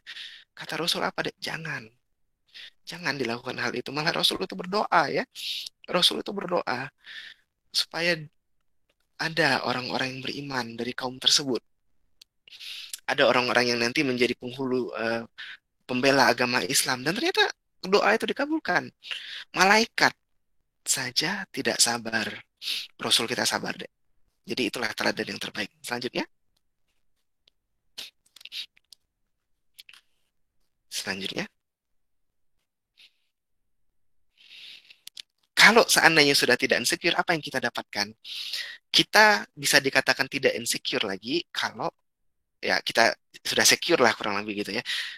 Kalau kebutuhan narsisistik kita sudah banyak diasup oleh superegonya sendiri, superego kita sendiri, maka akan timbul kepuasan atas amalan yang dikerjakan. Ya, orang yang berpuasa itu ada kepuasan di hatinya tanpa perlu dia ngomong, oh hebat ya, kamu udah puasa 30 hari, tepuk tangan. Enggak perlu deh ya. Kenapa? Karena superegonya yang mensuplai. Hal-hal yang lain juga kita upayakan kayak gini. Sehingga kita tidak perlu, makanya kata Rasul, tangan kanan memberi, tangan kiri nggak ngerti. Itu kata Rasul tuh bukan saya lupa persis. Tapi ada yang mengatakan kayak gitu. Tangan kanan memberi, tangan kiri nggak tahu. Itu sebenarnya kenapa? Karena sudah disuplai dengan super ego. Atau kalau dalam pandangan Islam, karena Allah sudah berserta dengan orang-orang yang sabar tadi, sudah berserta dengan kita. Gitu ya.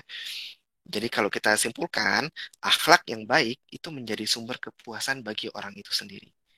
Oke, jadi orang yang paling selfish, paling egois sekalipun butuh akhlak yang baik karena itu sumber kepuasan bagi diri orang itu sendiri. Akhlak yang baik nanti dulu boleh kita pilah-pilah. Ada orang yang berakhlak baik memang untuk orang lain, tapi setidak-tidaknya banget lakukanlah hal-hal tersebut. Perbaiki akhlak kita, cari akhlak yang sebaik-baik yang bisa kita capai untuk kepuasan kita sendiri. Ya, orang-orang yang senang melakukan sholat, dia bangun tengah malam, dia sholat tahajud, dia menangis, bersimpuh di hadapan Allah, ada kepuasan di situ. Nggak perlu orang lain datang ngeliatin, oh ya Allah, Anda ini bagus sekali sholatnya. Nggak perlu, Dek. Karena sudah disuplai oleh super egonya sendiri. Akhlak yang baik menjadi sumber kepuasan bagi orang itu sendiri. Selanjutnya,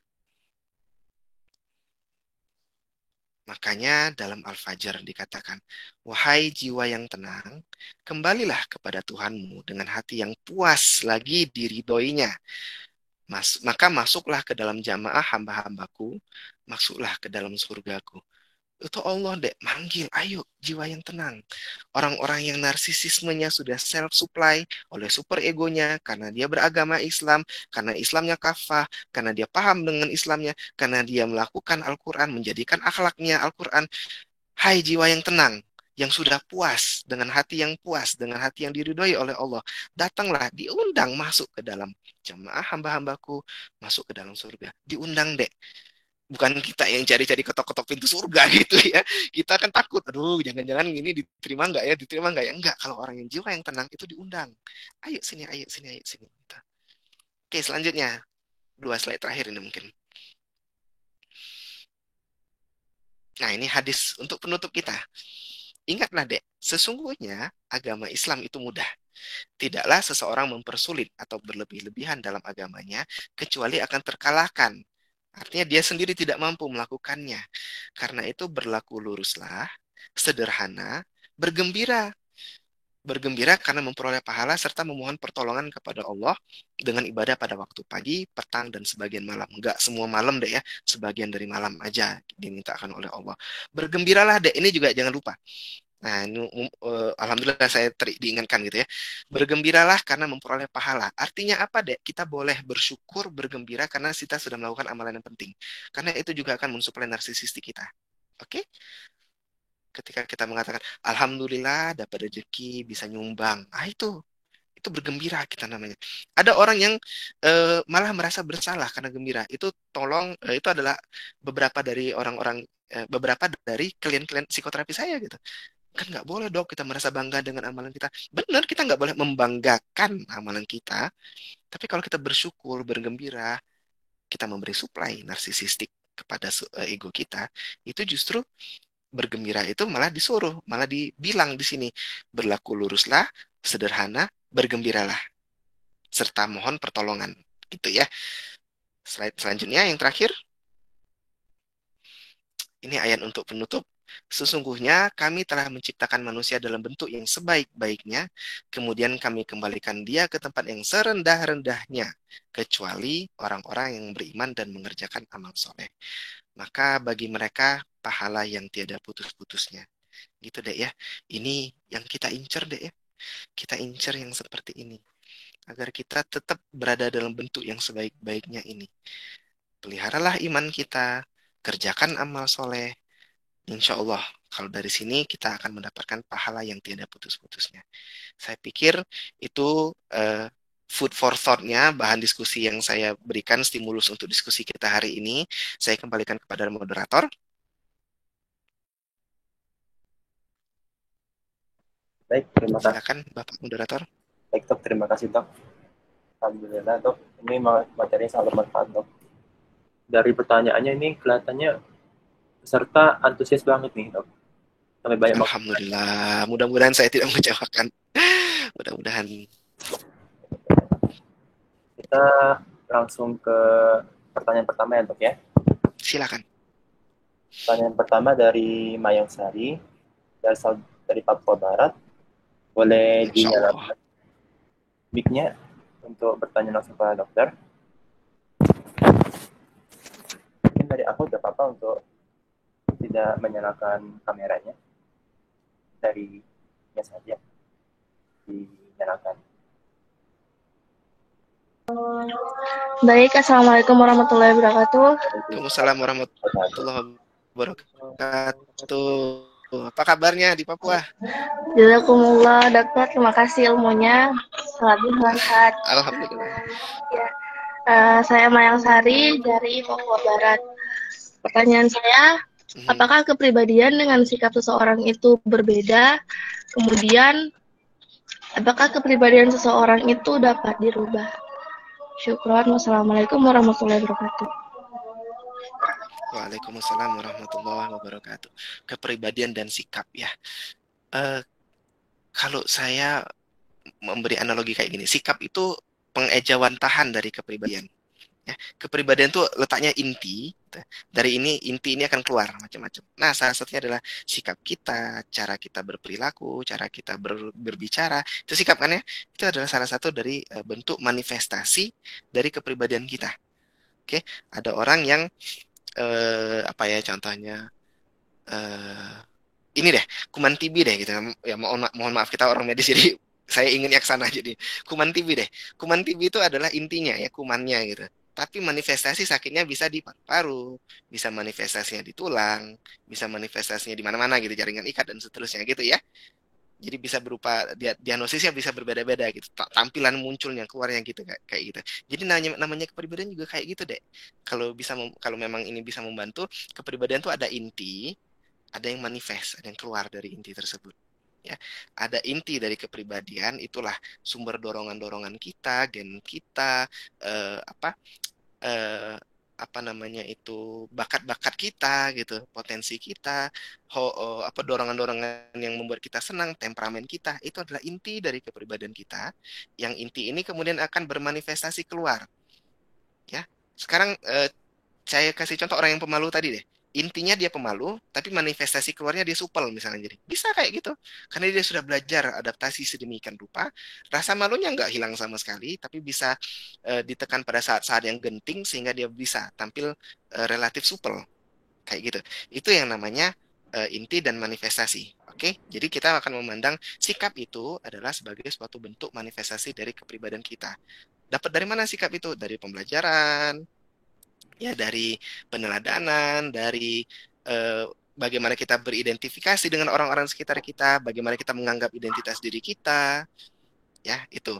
Sedangkan yang lebih dalam lagi itu dipengaruhi oleh temperamen, dorongan-dorongan kita, nafsu-nafsu kita seperti apa dan seterusnya. Dan apakah kepribadian itu bisa diubah? Kepribadian, kalau kita bilang mengubah kepribadian itu sebenarnya kurang tepat. Ya, saya nggak mau bilang nggak bisa diubah juga sama sekali. Jadi seolah-olah itu deterministik sekali. Saya mau bilang bahwa kurang tepat kalau kita mengatakan mengubah kepribadian. Ya, yang ingin saya kenalkan istilahnya adalah mematangkan kepribadian.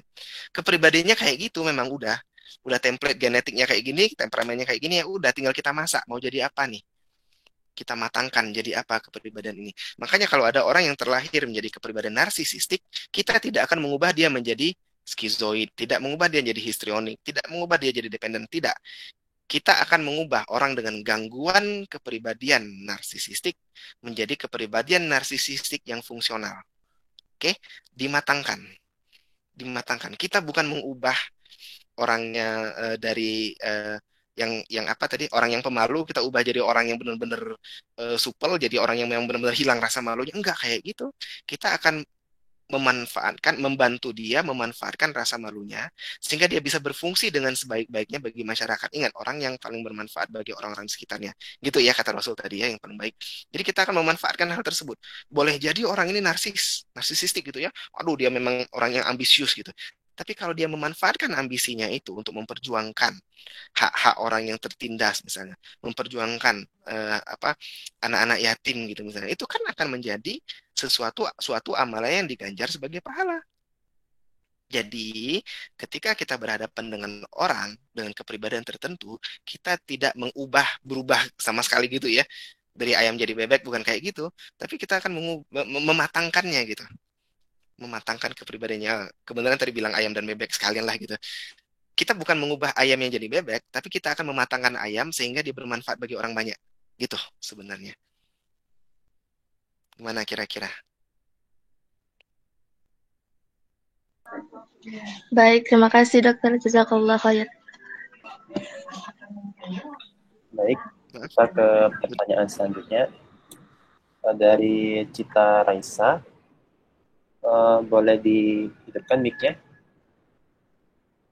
Silakan. Boleh hidupkan mic-nya. Silakan. Gak apa-apa kalau nggak dihidupkan kameranya. Baik, terima kasih. Saya Cita domisili di Karawang, dok. Silakan. Ya baik, untuk pertanyaannya, apakah coping agama tadi itu merupakan sebuah hidayah dan apakah ada stimulus yang dapat diupayakan dari orang lain sehingga coping agama tersebut itu bisa dimiliki atau didapatkan oleh semua orang seperti itu? Jazakallah khairan. Alhamdulillah, terima kasih pertanyaannya bagus ini. Mengangkat masalah hidayah gitu. Oke, sekarang saya ingin kita lihat dulu coping agama tadi. Apakah coping agama ini eh, apa bisa merupakan suatu hidayah, bisa diajarkan kepada orang? Oh, tentu bisa sebenarnya. Jadi kira-kira ngapain Rasul diutus kalau nggak bisa diajarkan sebenarnya kan kayak gitu sebenarnya ya. Eh, kita ingin lihat dulu nih, kita harus membedakan antara Islam dan Muslim. Ya, kenapa orang kadang-kadang menolak agama Islam? Karena dia melihat orang-orang yang beragama Islam yang tidak cocok dengan dirinya. Oke, jadi dia nggak bisa modeling nih dengan orang ini. Dia melihat orang Islam, tapi berperilaku yang tidak sesuai dengan apa yang dia inginkan gitu. Jadi akibatnya Islam kena imbas. Itu sebenarnya ya. Makanya ada orang-orang yang katanya aku nggak cocok dengan Islam, padahal Islam itu fitrah. Rasanya nggak sesuai sebenarnya gitu ya. Tetapi biasanya karena dia melihat sisi tertentu yang ada pada orang tertentu. Bisa jadi bahkan yang dilihatnya itu bukan amalan Islaminya, tetapi defek kepribadian orang itu yang memang tidak bisa kita salahkan juga, kan orang punya defek semua. Jadi gimana cara kita mengaturnya?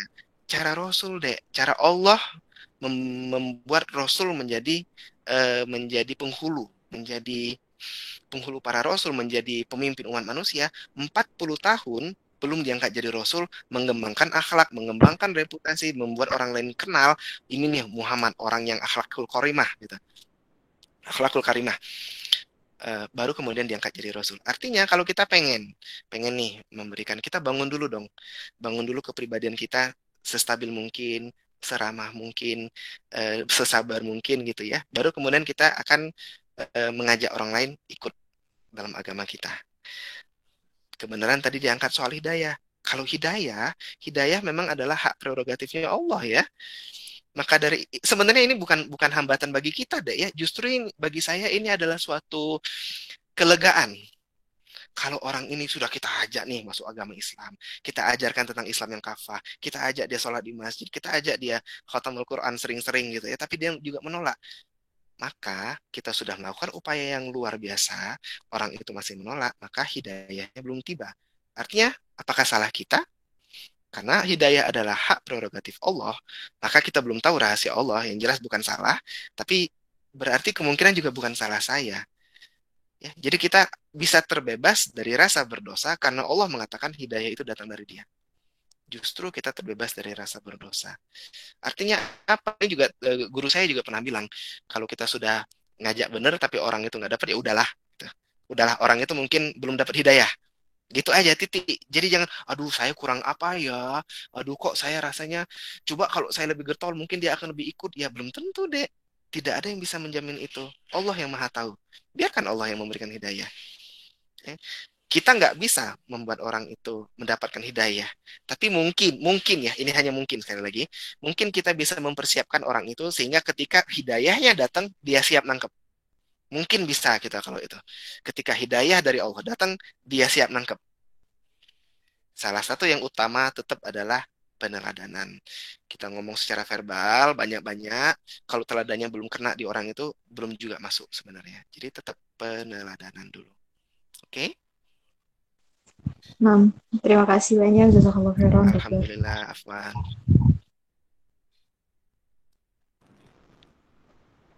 Baik, kita ke pertanyaan ketiga dari Asmia dari asal Tangerang. Boleh dinyalakan mic-nya? Gak apa-apa nggak dinyalakan kameranya?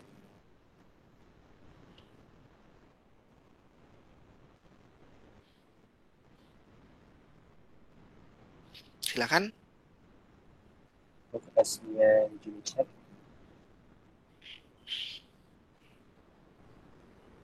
Boleh dinyalakan mic-nya?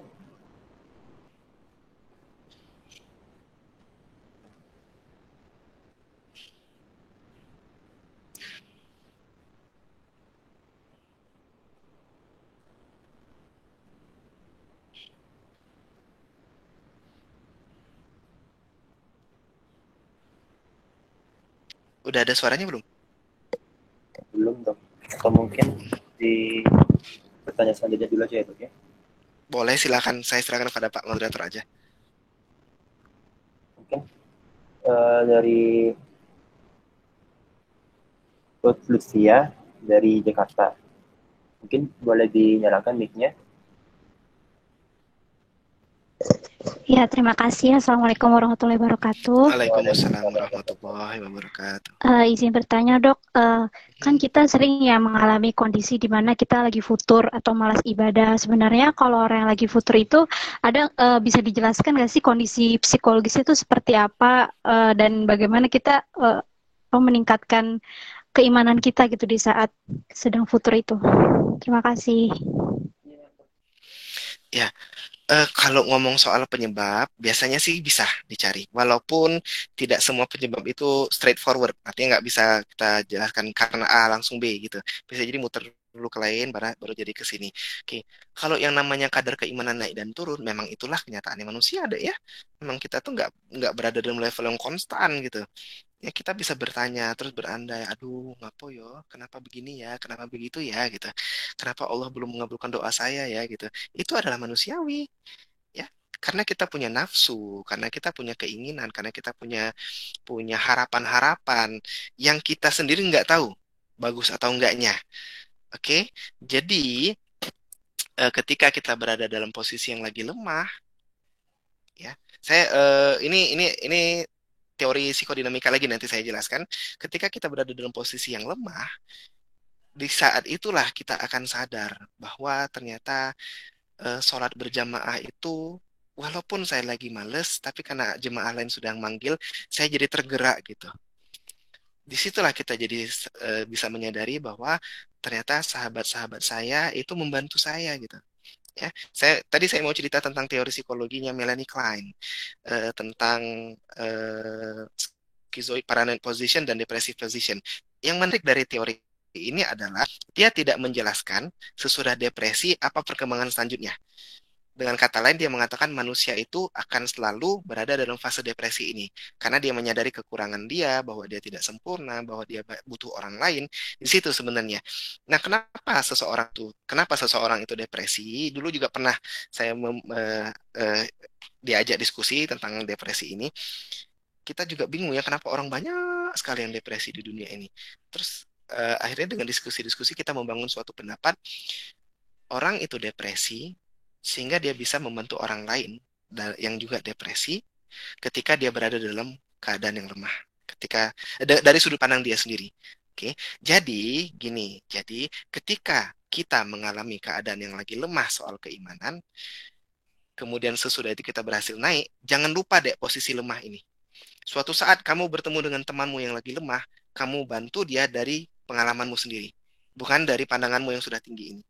Oke, bantulah dari pengalamanmu yang pernah lemah ini. Coba orang ini nggak pernah lemah. Coba kalau kita nggak pernah punya iman yang levelnya di bawah gitu ya, yang kita agak malu-malu nyebutnya gitu ya. Kalau kita nggak pernah berada di level ini, berhadapan dengan orang lain yang berada di level ini, kita ngerasa ini nggak level nih. Gua nggak pernah kayak gitu misalnya ya. Tapi karena kita pernah mengalami ini, kita bisa membantu orang itu naik dari pengalaman kita sendiri. Jadi seolah-olah kita bantu dia ke atas dari dalam diri dia sendiri, bukan dari luar kita di atas ini naiknya ke atas, bukan kayak gitu. Terus jadi apa? Dengan kata lain, kalau kita berada dalam posisi yang lemah, cari teman deh. Cari teman ya. Itulah gunanya jamaah kita. Itulah gunanya kita membangun majelis. Itulah gunanya kita membangun persahabatan. Rasul itu nggak sendirian loh berjuang. Rasul itu ada sahabat loh. Ya, eh, Rasul pernah nggak curhat? Rasul pernah nggak curhat? Coba saya tanya.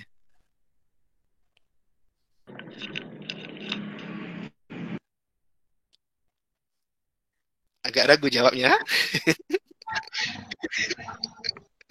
Oke, saya kasih cerita deh ya, kasih cerita lagi. Ketika Rasul mengasingkan diri ke Gua Hira, terus dia mendapatkan ayat pertama. Bagaimana perasaan Rasul ketika wahyu itu selesai? Ini kebenaran nih perempuan Bergetar nih. Bergetar. Terus apa yang dilakukan Rasul? Cerita dengan Khadijah, dokter. Cerita dengan Khadijah, Dek. Cerita dengan Khadijah. Dia curhat. baru kemudian dapat wahyu yang kedua, baru kemudian dia lebih tenang lagi gitu ya. Tapi yang pertama, Allah tuh ngasih kesempatan loh untuk Khadijah menenangkan Rasul. Enggak langsung, kenapa enggak langsung diturutkan ayat sesudah ayat pertama, terus dia bergetar, terus langsung turun ayat kedua? Enggak, tapi dikasih kesempatan ke Khadijah. Menunjukkan, kita belajar di sini, oh kalau kita lemah, kita deketin dong orang yang bisa memperkuat diri kita. Kalau kita dalam keadaan yang takut, sedih, deketin dong orang yang bisa menenangkan kita. Ya, setuju nggak? Setuju nggak tuh? Iya, setuju, Dok. Iya, Terima kasih, jadi Dok. ketika kita berada dalam keadaan yang lemah, dekatilah orang yang kita tahu, kita percaya bisa memperkuat kita lagi. Ya, jangan sampai kita benar-benar kesulitan sendirian. Ya, Abu Bakar ini juga adalah sahabat Rasul yang sangat setia. Ketika ketika orang sudah hijrah semua, Abu Bakar nggak mau ninggalin Rasul. Ya, Abu Bakar nggak mau ninggalin Rasul, dan Rasul juga senang ketika dia jalan berdua malam-malam dengan Abu Bakar gitu. Ya, ketika selesai Isra Mi'raj, nah ini sebenarnya kisahnya saya lagi cari-cari nih redaksinya seperti apa. Ketika turun sudah balik lagi ke Mekah, ke Arab, Rasul dia duduk di masjid subuh-subuh gitu, datang Abu Bakar gitu ya. Datang Abu Bakar duduk di sebelah dia, kelihatan mukanya itu agak-agak ya galau lah. Terus ditanya oleh Abu Bakar, ada apa ya Rasul? Katanya, sesungguhnya saya baru menjalani Isra Mi'raj. Sekali lagi, redaksinya saya nggak hafal persis, saya lagi cari-cari. Dia, sesungguhnya saya baru selesai Isra Mi'raj. Bagaimana saya bisa mengabarkan ke umatku bahwa itu terjadi? Nanti saya khawatir mereka jadi tidak beriman kembali. Ya, dia curhat, Dek. Gimana ya kalau ini, gimana kalau gitu? Abu Bakar memperkuat. Ya Rasul, saya percaya. Abu Bakar Siddiq tadi ya. Ya Rasul, saya percaya. Jadi Rasul kuat sesudah itu. Jadi tidak ada salahnya, Dek. Ketika kita lemah, kita minta tolong sama orang lain. Ketika orang lain yang lemah, kita tahu rasanya berada di situ, kita bantu dari pengalaman kita, menarik dia keluar dari kelemahan itu dengan kesetaraan. Bukan dengan posisi yang sudah tinggi. Oke? Gimana kira-kira? Iya, terima kasih atas jawabannya. Alhamdulillah. Oke, kita ke pertanyaan selanjutnya. Dari Fasma, dari Doa, boleh dinyalakan mic-nya? Gak apa-apa kalau nggak dinyalakan kameranya.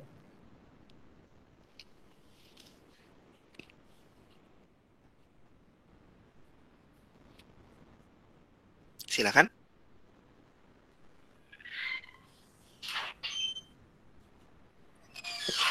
Assalamualaikum warahmatullahi wabarakatuh. Waalaikumsalam warahmatullahi wabarakatuh. Dok, saya mau tanya, untuk mengatasi rasa insecure kita, kadang kan kita perlu ruang untuk merenung ya. Jadi harus ada ruang untuk sendiri. Kalau menurut saya nggak tahu ini benar atau nggak. Cuma gimana caranya kalau kegiatan kita sehari-hari itu mengharuskan kita untuk berinteraksi dengan banyak orang. Terus bagaimana caranya mengatasi kebisingan itu gitu. Terus kadang kalau misalkan sudah menyendiri misalkan nih, berusaha untuk ambil waktu begitu untuk menyendiri, kan sudah tenang gitu. Tapi kalau misalkan ketemu banyak orang dan berhadapan dengan tanggung jawab, muncul lagi itu rasa insecure-nya gitu. Pikiran kita jadi kemana-mana gitu. Sementara saya juga paham kan tadi katanya harus cari orang untuk membantu kita gitu kan. Tapi saya ini mau coba untuk bukan lepas dari orang lain, tapi untuk untuk memahami kalau yang memperbaiki pikiran kita itu ya kita sendiri, karena kadang orang lain belum tentu dalam posisi memungkinkan untuk menyupport kita. Mungkin mereka juga ada masalahnya, harus struggling dengan kehidupannya gitu. Bagaimana caranya menyadarkan itu gitu untuk apa tidak bergantung sama orang lain untuk kayak kan biasanya insecure itu kayak tadi yang dokter bilang mintanya tuh kayak di apa di ini kan sama orang lain kalau oh tidak kamu baik-baik saja begini-begini cuma itu yang saya mau tanyakan gimana caranya Iya, iya, di iya. tengah kesibukan yang ramai gitu. Oke, terima Makasih kasih dok. atas pertanyaannya. Alhamdulillah, terima kasih atas pertanyaannya. Ini jadi membuat saya berpikir juga sebenarnya ya. Benar, kalau kita insecure, coba cari teman gitu ya. Nah, sudah saya berikan contoh-contohnya tadi. Kenapa? Bahwa itu sudah diteladani juga sebenarnya. Bisa kita pelajari dari apa? Dari pelajaran kita, kajian kita terhadap kehidupan Rasul, terhadap Islam. Benar, luar biasa nih Asma sudah menunjukkan empati tadi bahwa orang lain juga punya punya kesibukan, punya defeknya, punya kebutuhan juga gitu ya. Disitulah letaknya. Disitulah letaknya apa namanya tadi self support, bukan self support, support system. Nah, disitulah letaknya support system. Jadi kita memang tidak pernah berada dalam, justru kita bersyukur ya, ada naik dan turun dan itu jarang barengan gitu sebenarnya. Ya ada orang yang lagi lemah, biasanya ada temannya yang lebih lagi kuat gitu. Temannya lagi lemah, kitanya yang lagi kuat. Itu lebih sering terjadi. Pernah nggak terjadi dua-duanya lagi sama-sama butuh gitu? Ada juga yang kayak gitu. Makanya ada yang namanya mentor, ada namanya guru, ada namanya orang tua, namanya ada pemuka agama, pemuka masyarakat gitu ya. Ada orang-orang yang sama-sama kita hormati, jadi patokan kita, yang kita kagumi, yang bisa membantu mengangkat kita kayak kita. Oke, gimana caranya? Apakah kita jadi bergantung sama orang lain? Belum tentu juga gitu. Yang namanya saling bergantung justru jadi saling bergantung. Manusia itu diciptakan bersuku-suku, berbangsa-bangsa untuk saling mengenal. Yang dikenali apa? Kelebihan dan kekurangannya juga. Orang ini kelebihannya apa ya? Ini kekurangannya apa ya? Jadi kalau dia punya kekurangan, saya punya kelebihan di bidang itu, saya bisa bantu orang ini. Dia punya kelebihan di bidang A, saya kekurangan di sana, saya bisa minta bantu sama orang ini. Jadi kita kenallah berbagai bangsa dan suku, bukan cuma individu aja. Kenallah sampai ke dalam sedalam-dalamnya dari latar belakang seseorang, sehingga kita bisa melihat, oh ini orang ini berpotensi saya bantu atau membantu saya di bidang tertentu. Tuh ya. Kemudian kalau kamu bilang tadi gimana caranya supaya kita bisa lebih mandiri, itu adalah hal yang luar biasa bagus. Eh, Memang kalau bisa kita yang jadi sumber tenaga, sumber kekuatan, sumber inspirasi bagi orang-orang sekitar kita. Oh, itu luar biasa memang seorang muslim yang seperti itu. Meskipun jangan sampai kita juga lupa bahwa kita nih tetap ada kelemahan loh, ada kekurangan. Ada saatnya ketika kita perlu meminta. Justru kalau kita, tadi saya bilang, kalau kita jadi ketemu dengan orang yang sangat sempurna, orang lain jadi lari, justru dia ya minder. Berulang kali saya tanyakan ini sama orang-orang yang pernah berhadapan dengan saya, belum pernah ada yang ngomong, iya dok, saya justru seneng gitu. Enggak, rata-rata ngomong, iya dok minder, jadinya nggak enak nih berteman sama orang ini gitu. Kalah terus kita, terus minder terus kita ngerasa rendah diri dan seterusnya. Jadi jangan sampai kita juga selalu tampil sebagai orang yang benar-benar luar biasa terus di mana-mana. Nggak apa-apa deh, tunjukkan kelemahanmu sekali-sekali. Bahkan kami belajar psikoterapi pun dikasih tahu oleh mentor kami, nggak apa-apa, tunjukkan sesekali. Kalau kita salah, bilang aja kita salah. Justru itulah yang menjadi teladan bagi dia. Seorang terapis pun minta maaf. Seorang terapis pun bisa salah. Jadi ketika dirimu berada dalam posisi yang memang menjadi teladan orang lain, jangan lupa meneladankan juga saat-saat ketika kita lemah. Oke, teladankan juga saat-saat ketika kita lemah. It's okay to be not okay, kata-katanya kayak gitu. Ya. Terus tadi bagaimana cara ketika hingar-bingar ramai di sekeliling kita sehingga kita tidak bisa membangun comfort zone gitu ya untuk diri kita sendiri. Kira-kira apa ya alasannya Allah itu mengajak seorang hambanya mendekatkan diri terutama di sepertiga malam terakhir? Kira-kira apalah menurutmu? Apa menurutmu kira-kira? Coba deh.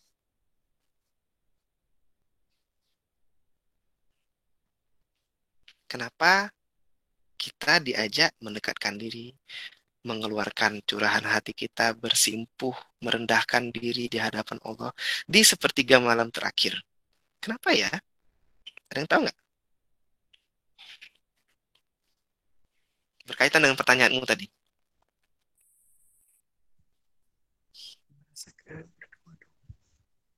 Mungkin karena apa? Mungkin nggak karena memang itu waktu-waktu ketika orang lain kan nggak banyak yang bangun. Ketika kita bisa sendirian gitu. Kita menikmati kesendirian kita dengan Allah. Kita berusaha memupuk kemampuan kita ketika berada dalam keadaan sendiri. Itu adalah salah satu saat ya, ketika dunia tidak hingar-bingar. Ketika dunia tidak ramai gitu. Lihatlah di bulan Ramadan, ketika seluruh keluarga bangun di saat sepertiga malam terakhir untuk sahur, tapi jalanan nggak rame. Ya, jalanan nggak rame. Nggak ada tuh yang di luar tuh yang apa membuat kegiatan yang apa gitu yang eh, apa membuat senam kayak misalnya atau membuat ceramah kayak di situ enggak, rame di dalam rumah itu sendiri. Tetapi kemudian apakah di dalam rumah kita ketika kita sahur kemudian hingar-bingar juga suasananya? Kayaknya enggak juga deh. Mungkin ya, mungkin kenapa dipilih sepertiga malam terakhir bukan cuma berkaitan dengan biologi otak kita ya, neuroanatomi otak kita yang katanya ada bagian yang aktif di sepertiga malam terakhir aja, bukan cuma karena itu, tetapi secara sosial mungkin saat itu memang saat-saat yang sunyi ketika kita memang bisa ibaratnya mendengarkan hati kita sendiri. Ya, belajarlah di situ deh. Belajarlah rajin-rajin melakukan ibadah di sepertiga malam terakhir, perkuat diri kita sendiri ketika kita sendirian itu. Gimana kira-kira?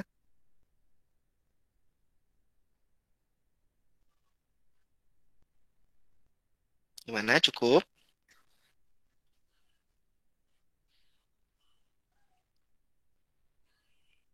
Suara saya kedengaran tadi kan? Iya dok, Oke. Khawatir ya enggak sih? sudah cukup dok dari dok. Ya, lanjut. Langsung ke pertanyaan selanjutnya dari Cika dari Magetan. Untuk Cika boleh dihidupkan mic-nya, tapi kalau tidak dihidupkan kameranya.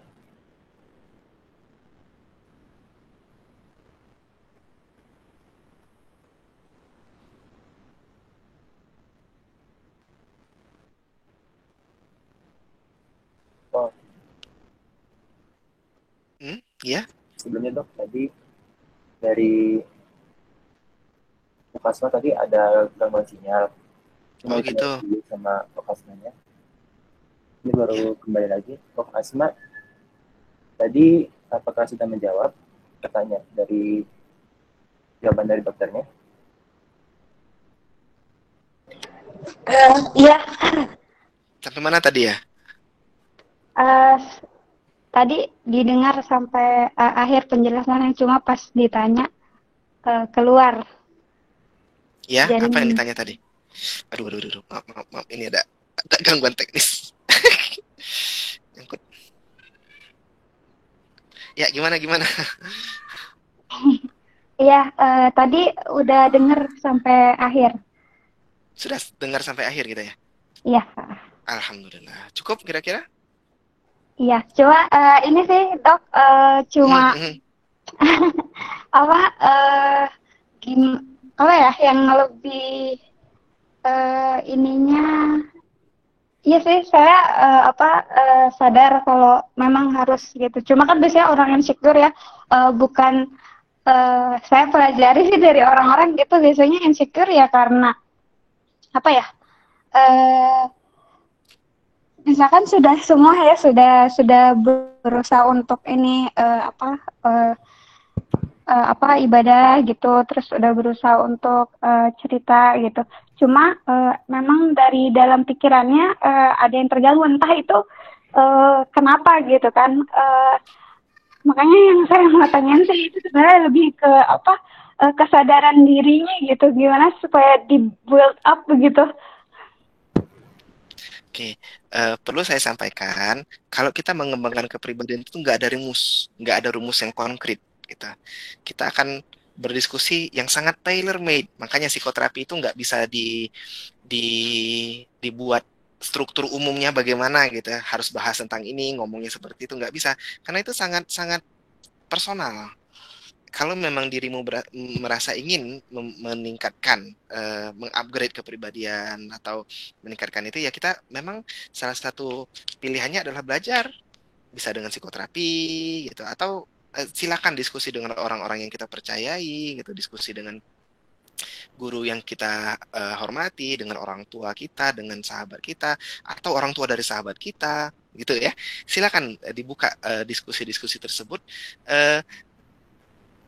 Kita bukan berarti tadi saya bilang kita bukan berarti mengubah kepribadian kita, tetapi kita membuat kepribadian kita jadi lebih bermanfaat, lebih berfungsi bagi orang-orang di sekitar kita. Kayak gitu. Jadi kalau misalnya apa yang harus saya lakukan secara mandiri, oh itu kayaknya sangat personal. Saya perlu kenal dulu lebih dalam tentang orang tersebut supaya saya tidak memberikan saran atau interpretasi yang salah gitu. Gimana? Jadi memang saya nggak bisa memberikan lebih dalam lagi memang sebenarnya jadinya. Oke, dokter. Terima kasih. Ya, silakan dicoba deh ya di perjuanganmu. Perjuangan kita semua itu sudah dimulai dari dulu, sekarang kita tetap berjuang sama-sama. Oke. Baik, ke pertanyaan selanjutnya. Mungkin langsung ke dari Ainun dari Palembang. Dari Ainun dari Palembang. Boleh dihidupkan mic-nya? Gak apa-apa nggak dihidupkan kameranya?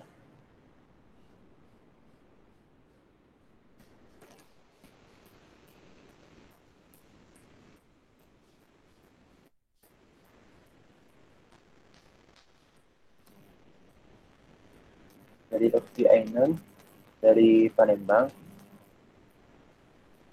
boleh dihidupkan mic-nya? Bertanya. Silakan.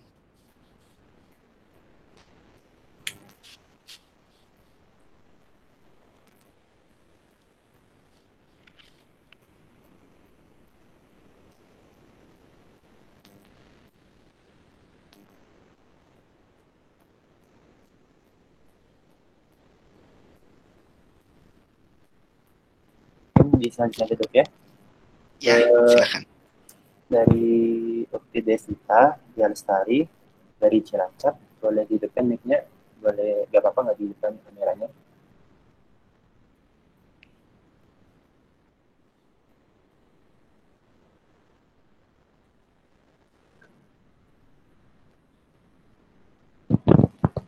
Dari Ukti Desita Lestari, dari Cilacap, dipersilahkan bertanya.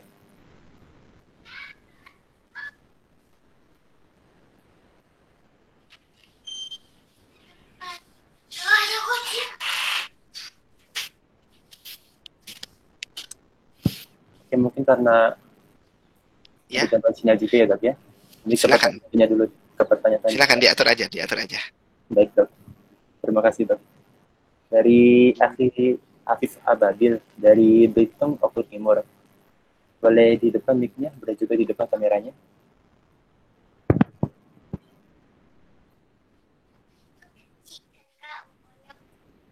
Baik, Assalamualaikum warahmatullahi wabarakatuh. Waalaikumsalam warahmatullahi wabarakatuh.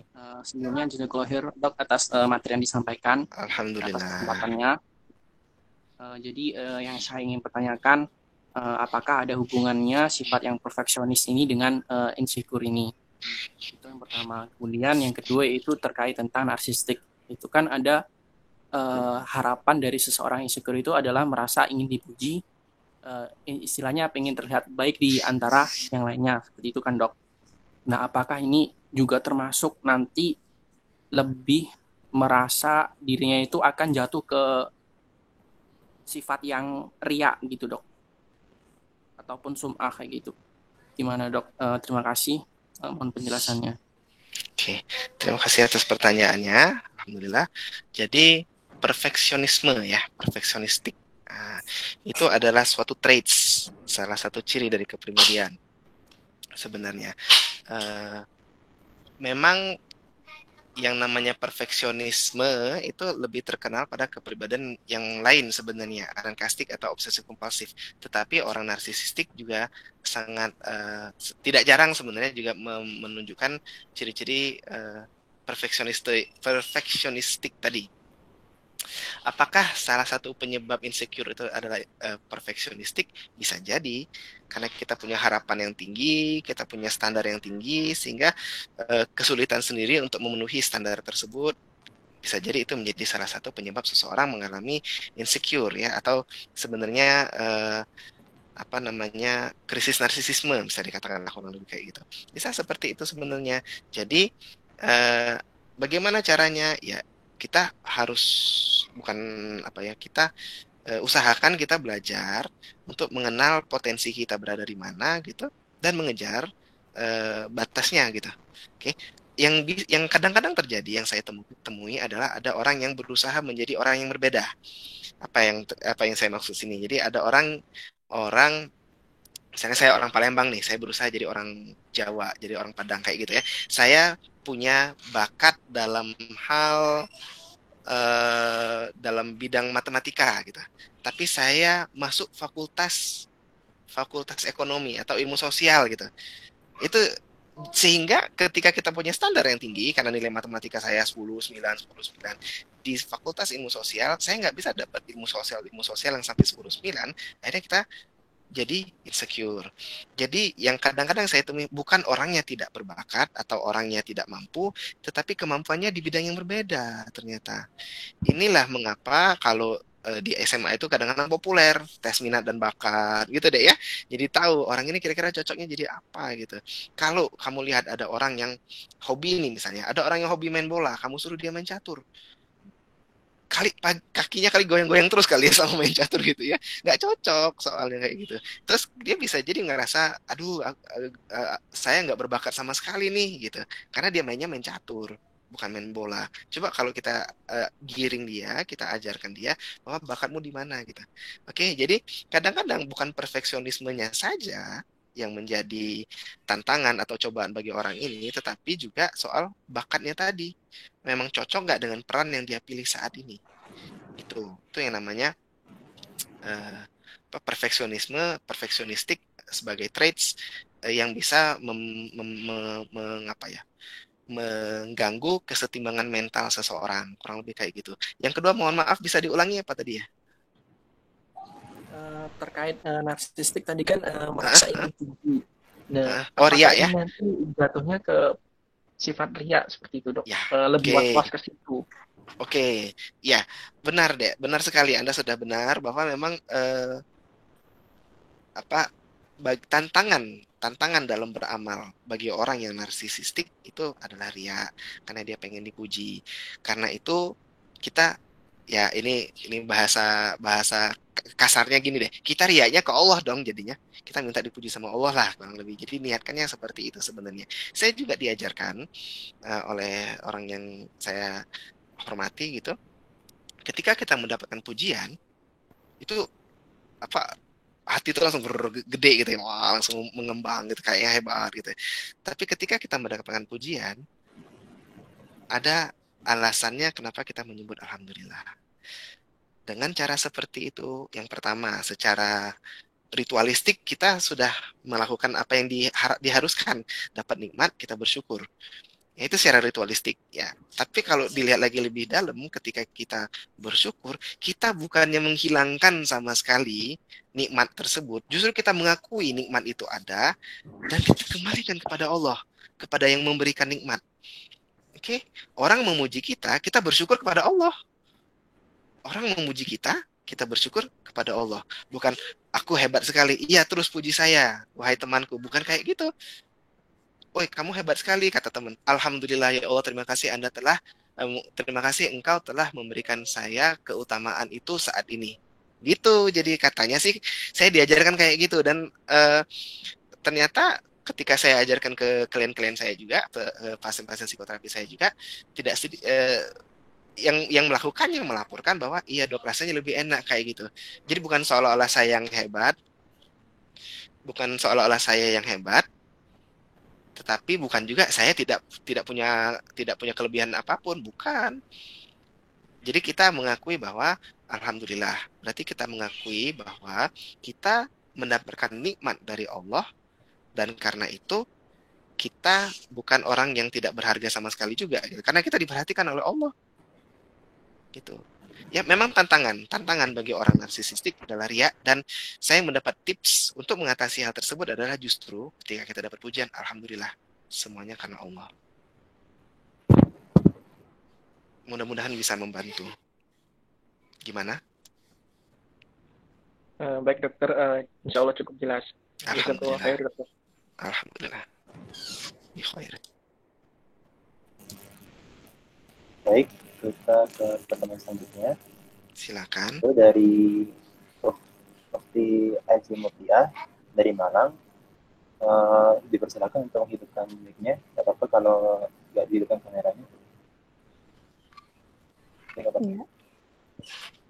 Assalamualaikum warahmatullahi wabarakatuh, dokter. Waalaikumsalam warahmatullahi wabarakatuh. Ini dokter, perkenalkan saya Aji Mutia Nur Aziza dari Malang. Mohon izin untuk bertanya, dokter. Silakan. Seperti yang kita pelajari di ilmu kedokteran itu kan bahwa timbulnya masalah kesehatan pada psikiatri itu didasarkan dari faktor biopsikososial ya, dokter. Nah, sementara dalam agama Islam itu selain jasad itu manusia juga terdiri dari ruh yang ditiupkan pada saat proses. Bisa diulang? Dalam agama Islam? Iya, selain jasad itu kan manusia juga terdiri dari ruh yang ditiupkan pada proses penciptaan. Nah, itu bagaimana ya dokter ilmu psikiatri itu memandang ruh dalam jasad manusia? Dan adakah hubungannya dengan masalah kesehatan mental gitu dokter? Oke, baiklah, terima kasih. Alhamdulillah. Kalau kita bisa mengingat ya, ada dalilnya tuh, Dek. Jika mereka bertanya tentang ruh, maka jawablah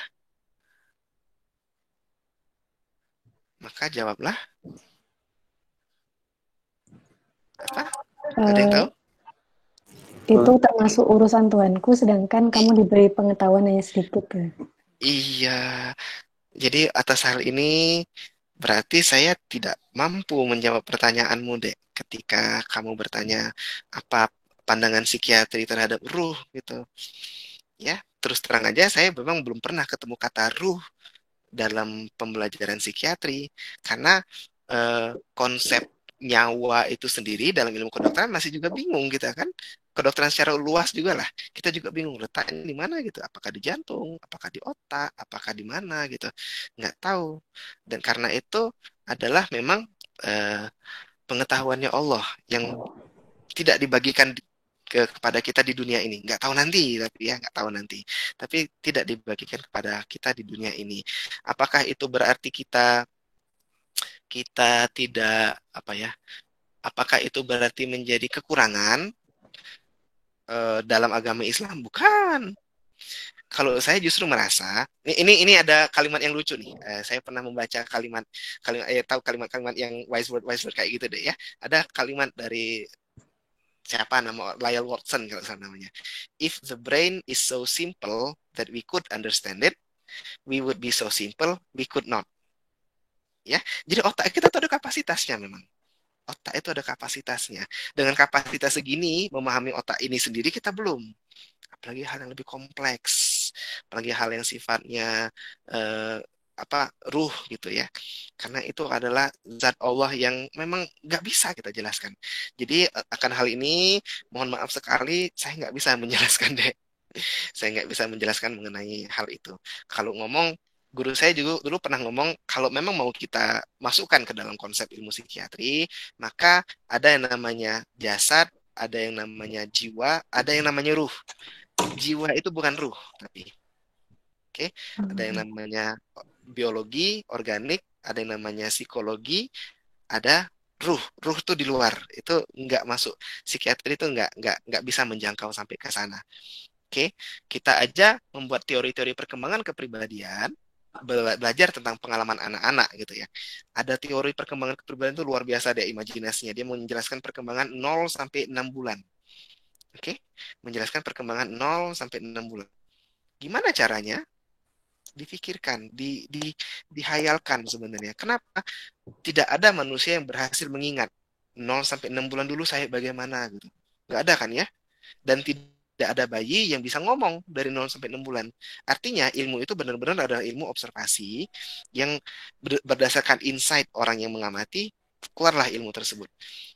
Ilmu itu kita masih bisa, tetap mohon maaf salah. Tentang ini saja kita nggak bisa membuktikan. Ilmu yang udah keluar aja kita belum bisa membuktikan, apalagi yang sifatnya ruh. Ruh itu luar biasa sebenarnya. Berarti jauh lebih hebat lagi, jauh lebih tinggi lagi, lebih kompleks lagi. Sehingga Allah tidak mau membebani kita dengan hal-hal yang seperti ini. Ya, saya anggap itu privilege justru. Jadi kita tahu ada batasannya. Baik dokter, Oke. terima kasih banyak dokter. Jadi mohon maaf Jadi, ya. iya dokter, tidak apa-apa dokter. Berarti kalau misalkan dari konsep psikologi Islam itu yang dilihat lebih ke jiwa dan nafsu manusia gitu ya dokter? Ya, kalau jiwa, nafsu, akal itu masih bisa kita buat ininya. Kalau enggak apa yang empiris yang memang benar-benar terbukti secara objektif, kita bisa membuat hipotesis-hipotesis yang sifatnya saintifik, masih bisa seperti itu. Dan banyak kok hipotesis-hipotesis tersebut berlaku gitu, walaupun teorinya sudah berumur 100 tahun, masih banyak ini ya pengejawantahannya, penggunaannya gitu dalam kehidupan kita sehari-hari. Baik, terima kasih banyak dokter Dias. Sama-sama, alhamdulillah. Afwan.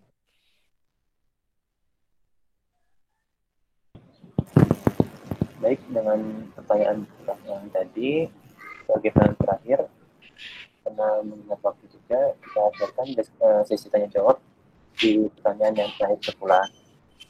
Selanjutnya, saya akan menjelaskan sedikit tentang kesimpulan dari materi yang telah disampaikan tadi. Yang pertama ialah kepribadian kita itu sudah ada salah satu kontributornya itu ialah genetik kita, dari genetik kita. Lalu kita pun pas setelah di 40 hari yang ketiga setelah menjadi segumpal daging, kita ditentukan atas 4 perkara, yaitu rezeki kita, amal kita, ajal kita, dan kecelakaan dan kebahagiaan kita. Lalu untuk bagian